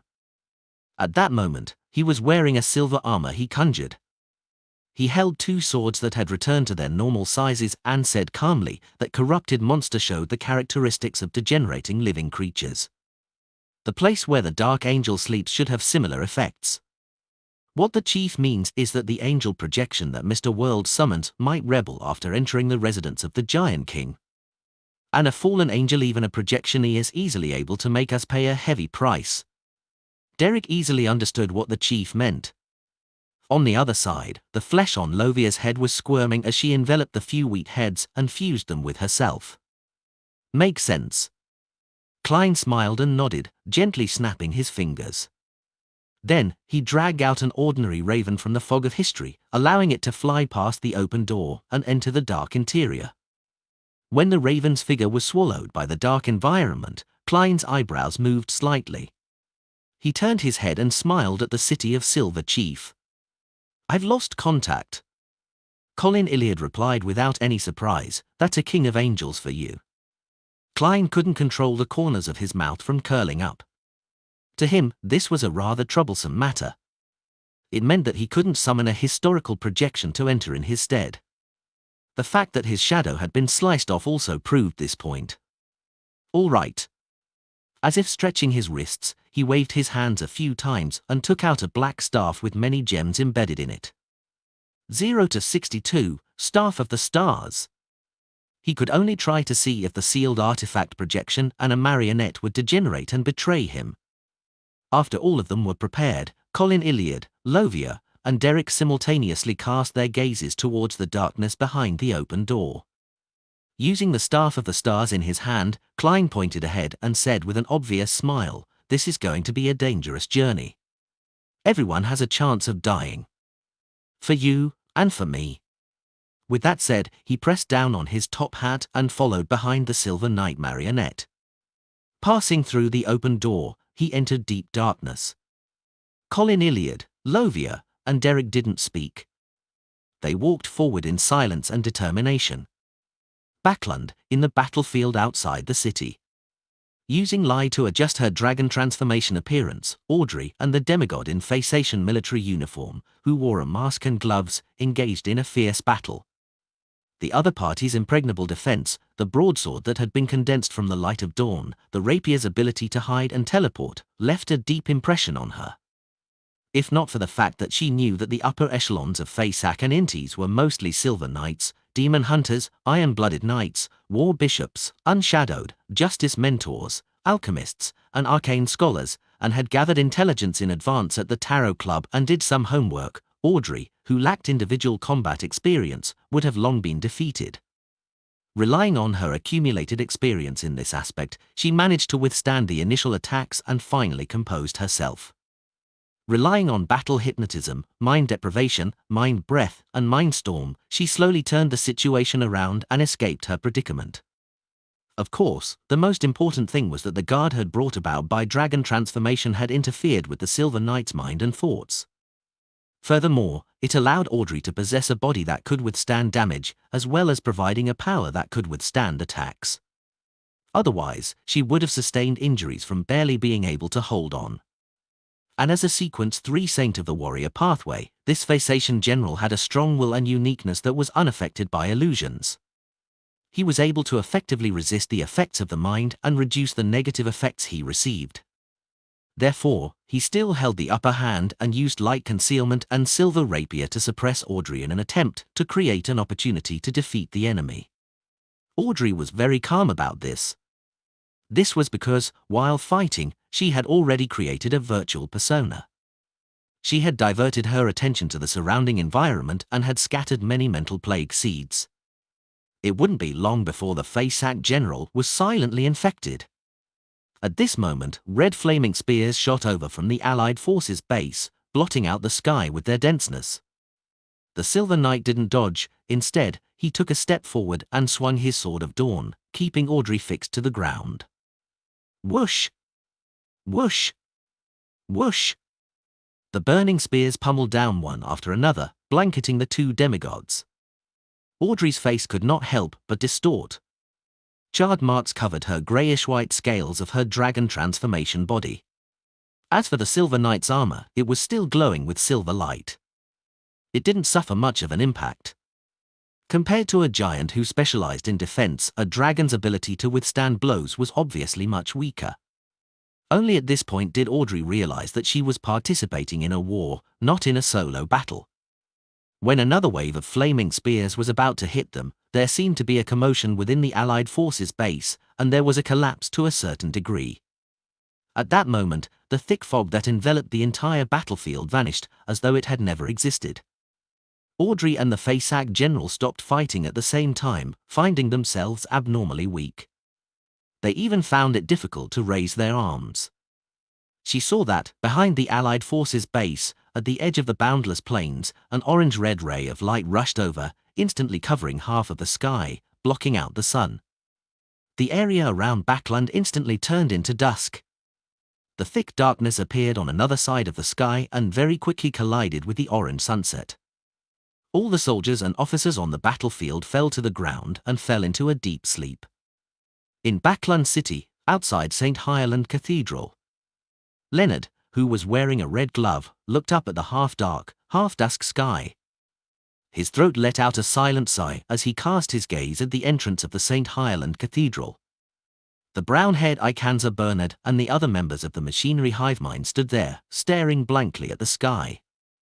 Just a few months ago, they enjoyed a deep level of cooperation with Leonard's Red Gloves team. Together, they dealt with the evil forces in Backland, searching for the secret organization that believed in the Fall, the one that used tarot cards as a code name. At the bell tower of the Cathedral of Waves, the city of generosity, Bayam, Danitz watched the resistance enter the city and take over many places. Finally, he heaved a sigh of relief and turned to Alger. Look, they're very popular in most places in this city. Alger's gaze followed the slightly dark-skinned natives as he didn't respond to Danitz. Danitz felt very relaxed as he chuckled and said, I never expected that we would meet again in such a situation. New W Novels updates on November/L/BIN.com. Alger looked up and was just about to say something when he suddenly felt something. He cast his gaze towards the northwestern sky. The place he was looking at instantly darkened. Layers of dark clouds formed and countless silver bolts of lightning snaked out.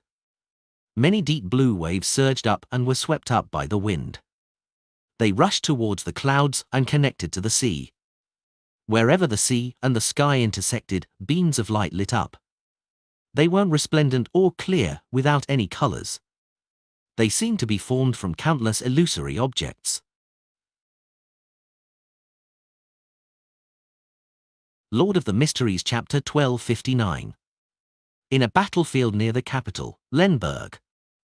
New W Novels updates on November/L/BIN.com. The balls of compressed scarlet fireballs flew past the corpses, weapons, blood, and smoke, under the guidance of a flaming spear. They landed in the areas that were built with simple construction work, creating a series of explosions. As he watched the smoke rise and the flames spread, Anderson flung the dust in his hands and turned to the deputy beside him with a smile. "I wonder how much longer this will last. Any last words? I can help you write a will." As he had wished, he saw the angry looks of the militia around him. Their thoughts were uniform. However, the militia didn't attack. The glint in their eyes slowly settled as they cast their gaze in another direction. "You actually didn't respond to my provocation." Anderson pricked up his brows. "This means that you're planning something." Without waiting for the deputy and the militia to respond, the hunter smiled and continued, "You are planning on surrendering, right? Are you trying to protect your family and friends?" Seeing gazes sweep over, Anderson t-sked and shook his head. "You haven't become beyond us for long. It's only through the war that you obtained the main potion ingredients from the enemy. Only then did you become hunters, provokers, and pyromaniacs. However, when it comes to plotting conspiracies, you are still too inexperienced. I'm very curious. Why don't you try to convince me to surrender together? I don't think I project the image of being very firm usually.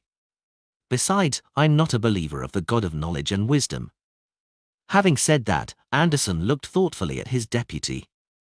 "Is it because the enemy's brass is totally furious at me? They gave the order not to accept my surrender?" The deputy remained silent for a few seconds before saying, "Since you already know, why are you asking?" With a swoosh, the nearby militia raised their right hands and aimed their palms at Anderson, appearing to have come to a collective understanding. "If I don't ask, how can I be sure what everyone's thinking?" Anderson said with a smile without panicking. He rubbed his stomach with his left hand and placed his right hand into his pocket. It was unknown what he was looking for. At that moment, the sun in the sky suddenly expanded and became extremely huge. The blazing golden sun made Anderson and company unable to open their eyes. They found it difficult to think any further. Immediately following that, an illusory tower appeared. Every level was made up of thick books. Each book had a brass eye on it. The higher one looked, the darker it became. It was filled with the aura of insanity, destruction, inauspiciousness, and disaster. The tower extended into the sky, as though it had encompassed the entire world within itself, including the gigantic sun. Backlund, within the Odora family's luxurious villa. All the sanguine in the city had gathered here to prepare for the impending outcome of the war. Emlyn White, who had become an earl, had his hands in his pockets. He stood by the window, bathed in the mixed light of dusk and night as he watched members of his fellow race discuss the current affairs uneasily. Suddenly, his spiritual perception was triggered as he cast his gaze out the window. In the garden, a bunch of withered grass was dyed green once again. They rapidly grew and soon, they reached the height of a person. In other places in the city, some of the street-side trees that had not been affected by the previous bombardment were wildly absorbing nutrients from unknown sources. One by one, they rose up and soon grew to tens of meters tall. The branches were thick and the leaves were like umbrellas. These towering trees were connected to one another, covering half of the sky in Backlund. Many buildings were crushed, or they were entangled by the branches and vines. It was as if they had been abandoned for more than a century. In just 7 or 8 seconds, many places in Backlund had become a primeval forest. After passing through the open door and entering the dark interior of the giant king's residence, Klein immediately observed the silver knight marionette in front of him, the staff of the stars in his right hand and creeping hunger on his left hand. They didn't show any abnormalities for the time being. The corresponding spirit body threads didn't show any signs of degeneration. After confirming the situation in this area, Klein cast his gaze around and observed his surroundings. The place was enveloped by thick corporeal darkness.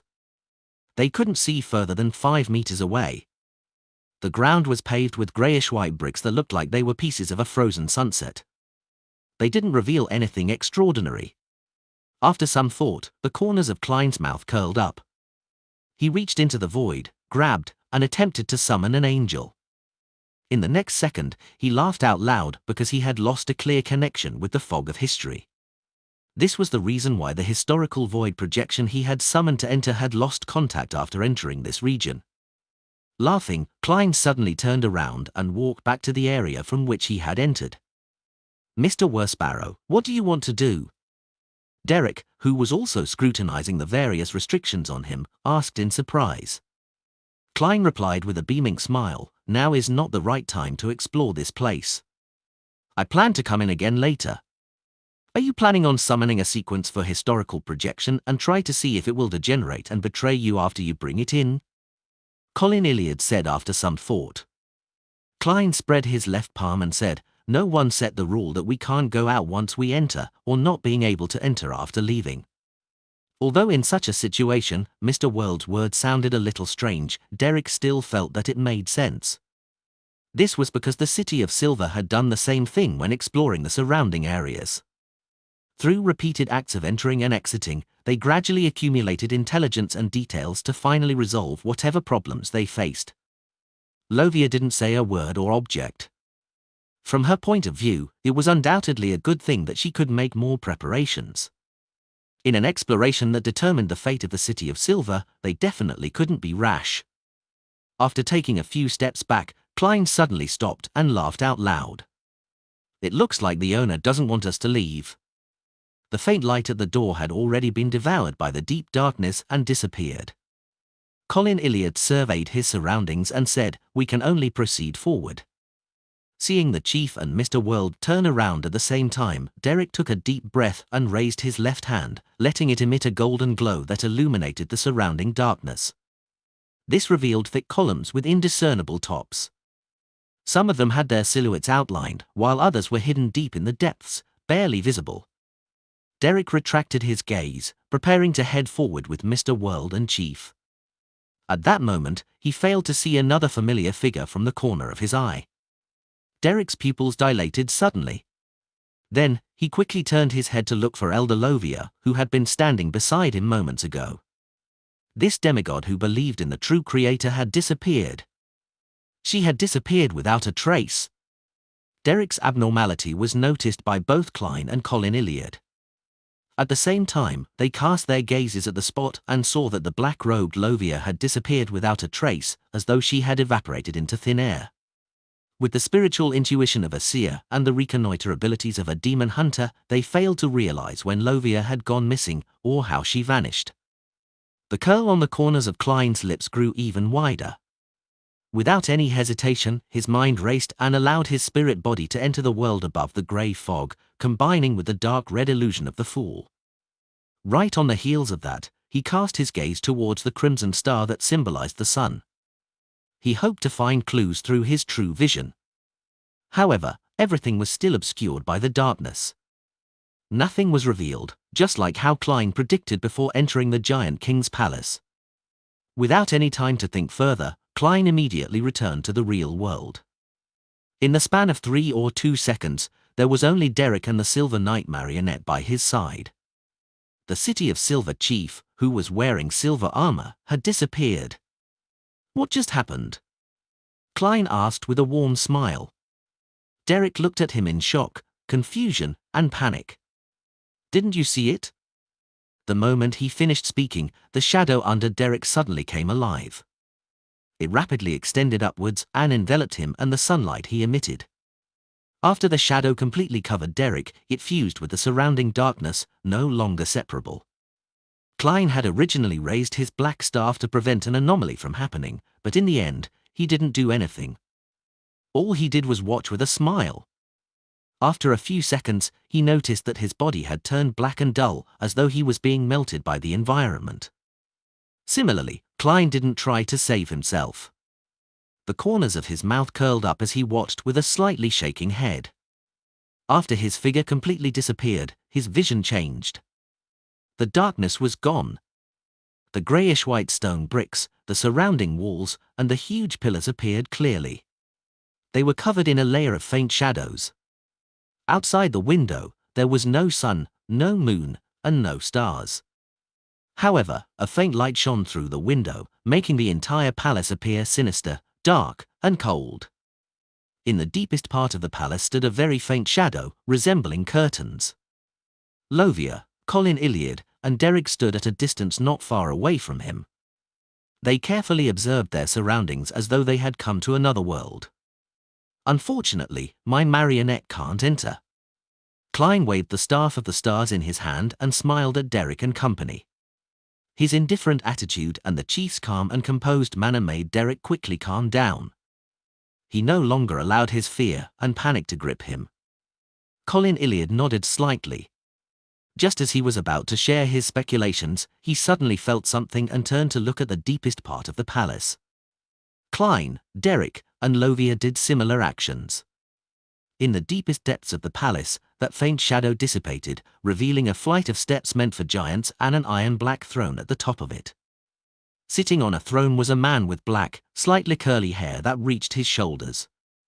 His eyes were covered in shadows, and his actual appearance was extremely blurry, preventing others from seeing him clearly. Layers and layers of black wings fell down from behind him, covering most of his body. The robe was black with silver threads embroidering it. They formed complicated patterns and had gorgeous accessories hanging on it.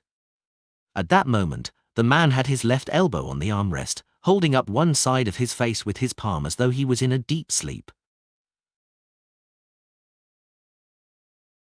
Lord of the Mysteries Chapter 1260. Without needing anyone to make the introductions, the four demigods present clearly understood a reality. The giant-like man who was sleeping on the iron-black throne was the left hand of God, the deputy of heaven, Dark Angel Sasria. Amongst them, Lovia could clearly sense the oppression coming from this absolute high-level existence. It was like the response when praying to the true Creator. It was an aura that could cause her thoughts to scramble, her soul to degenerate, and her body to tremble. Suddenly, she heard a burst of laughter. She turned her head to the side in a daze. Klein bent his back slightly and laughed.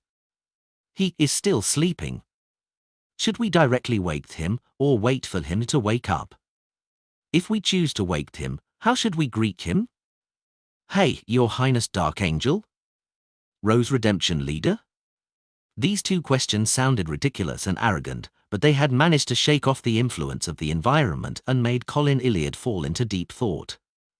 Just now, they had instinctively considered the first question. It was rather important, and it concerned their subsequent actions. Colin Iliad thought for a moment before saying, "Let's not wake him up for the time being. Try approaching him and search for clues and information." "That's my thoughts as well."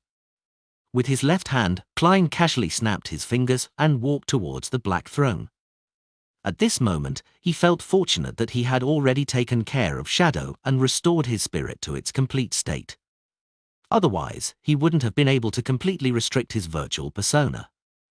When he was imagining how to do the greeting, he almost blurted out, "Hi, Sassy." Seeing that German Sparrow had taken 2 steps forward, Lovia finally snapped out of her daze. "I'll give it a try using a Grey's Soul." This was a relatively safer method which wouldn't harm the expedition team.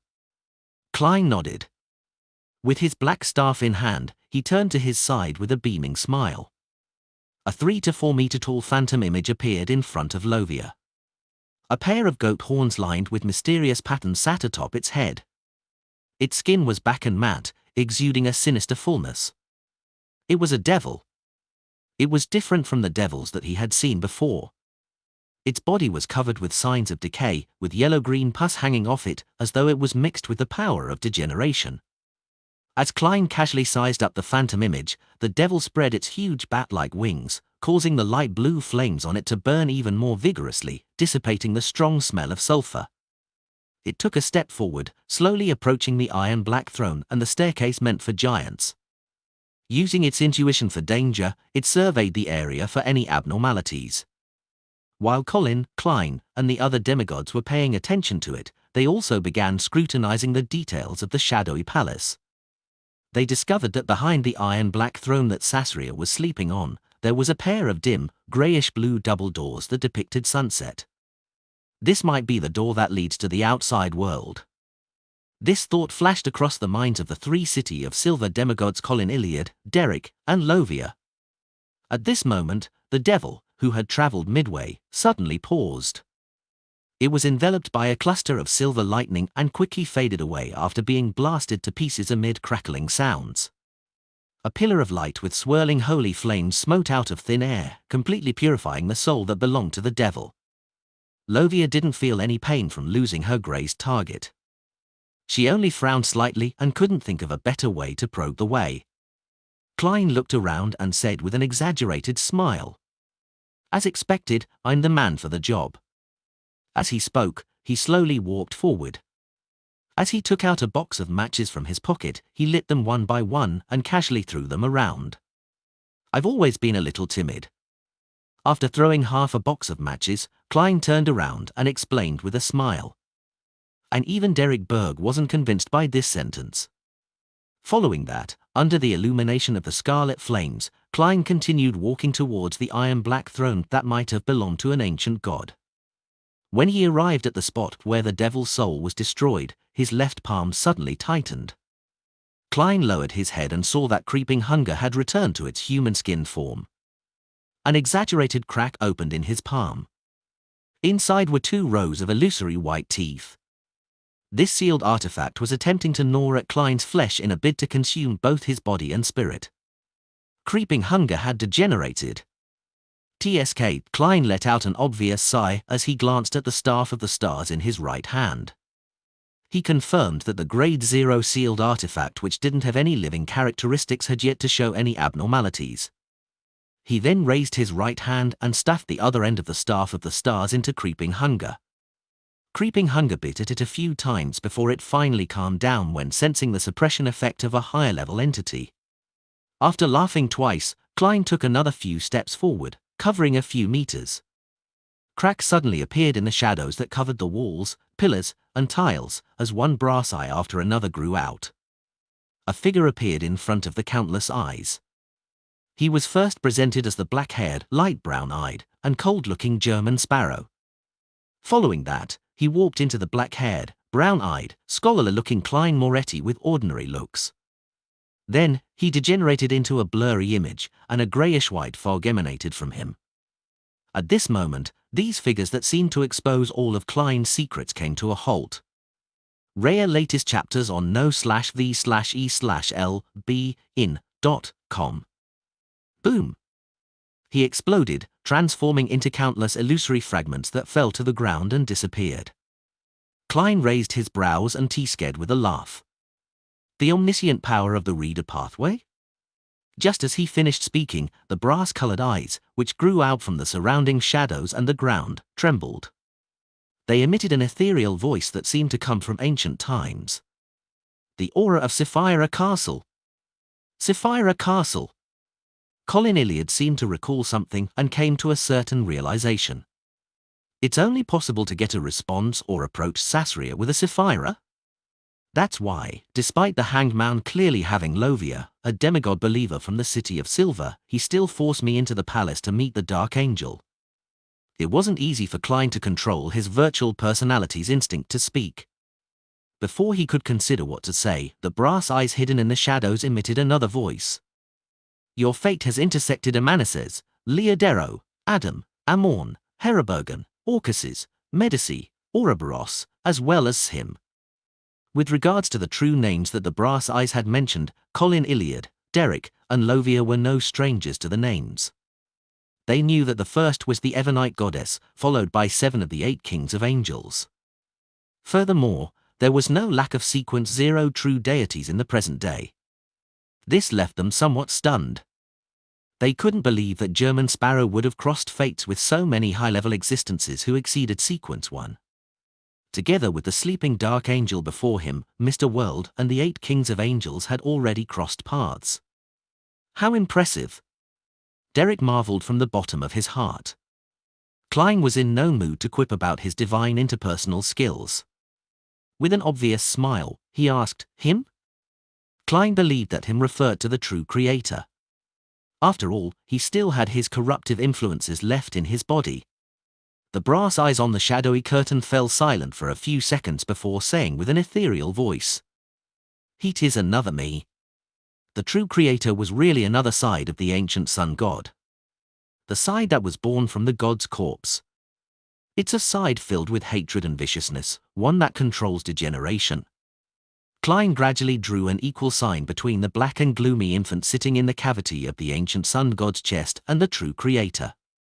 He had also gained initial confirmation that he was talking to the psyche left by the dark angel Sasria. He thought about it and couldn't help but smile. Why did you form Rose Redemption to assassinate the ancient sun god? The information that the question revealed was something that Colin Iliad and Lovia already had an inkling and some speculations of. However, after hearing German Sparrow say it with their own ears, they still felt pangs of depression and confusion. The curtain that covered the walls, stone pillars, and floor tiles trembled, but the sleeping dark angel remained motionless. Those brass eyes stared at him and said, "Sun God is just my original honorific name. You should now address me as the Lord who created everything, the omnipotent and omniscient God, or God Almighty. I can tell that you've been leaning in that direction all this time." Finally, Klein laughed out loud. Then, he felt a lingering fear. This was because he was mocking heaven's deputy, the left hand of God, a king among kings of angels, as well as his true form. To not anger the other party, he quickly repeated the question. "So, why did you betray yourself and form Rose Redemption with the Evernite goddess to assassinate yourself?" The brass eyes fell into silence once again. The curtain-like shadows that blanketed various areas swayed gently without stopping. After a few seconds, the ethereal voice slowly said, "The primordial one had awoken in my body." Upon hearing this answer, Klein's pupils dilated. For some reason, he felt his hair stand on end as his back turned cold. It was very close to his guess, but it was even more terrifying. At this moment, the shadows around him thickened. It became more and more sinister and gloomy, as if it was giving birth to some terrifying, unknown, redoubtable danger. Although Colin Iliad, Derek, and Lovia didn't understand the meaning of Dark Angel Sasria's words too well, they were still affected by the sinister and harrowing words. It left them shuddering in fear as they trembled. "The primordial one had awoken in my body." These words echoed in the air for a long time,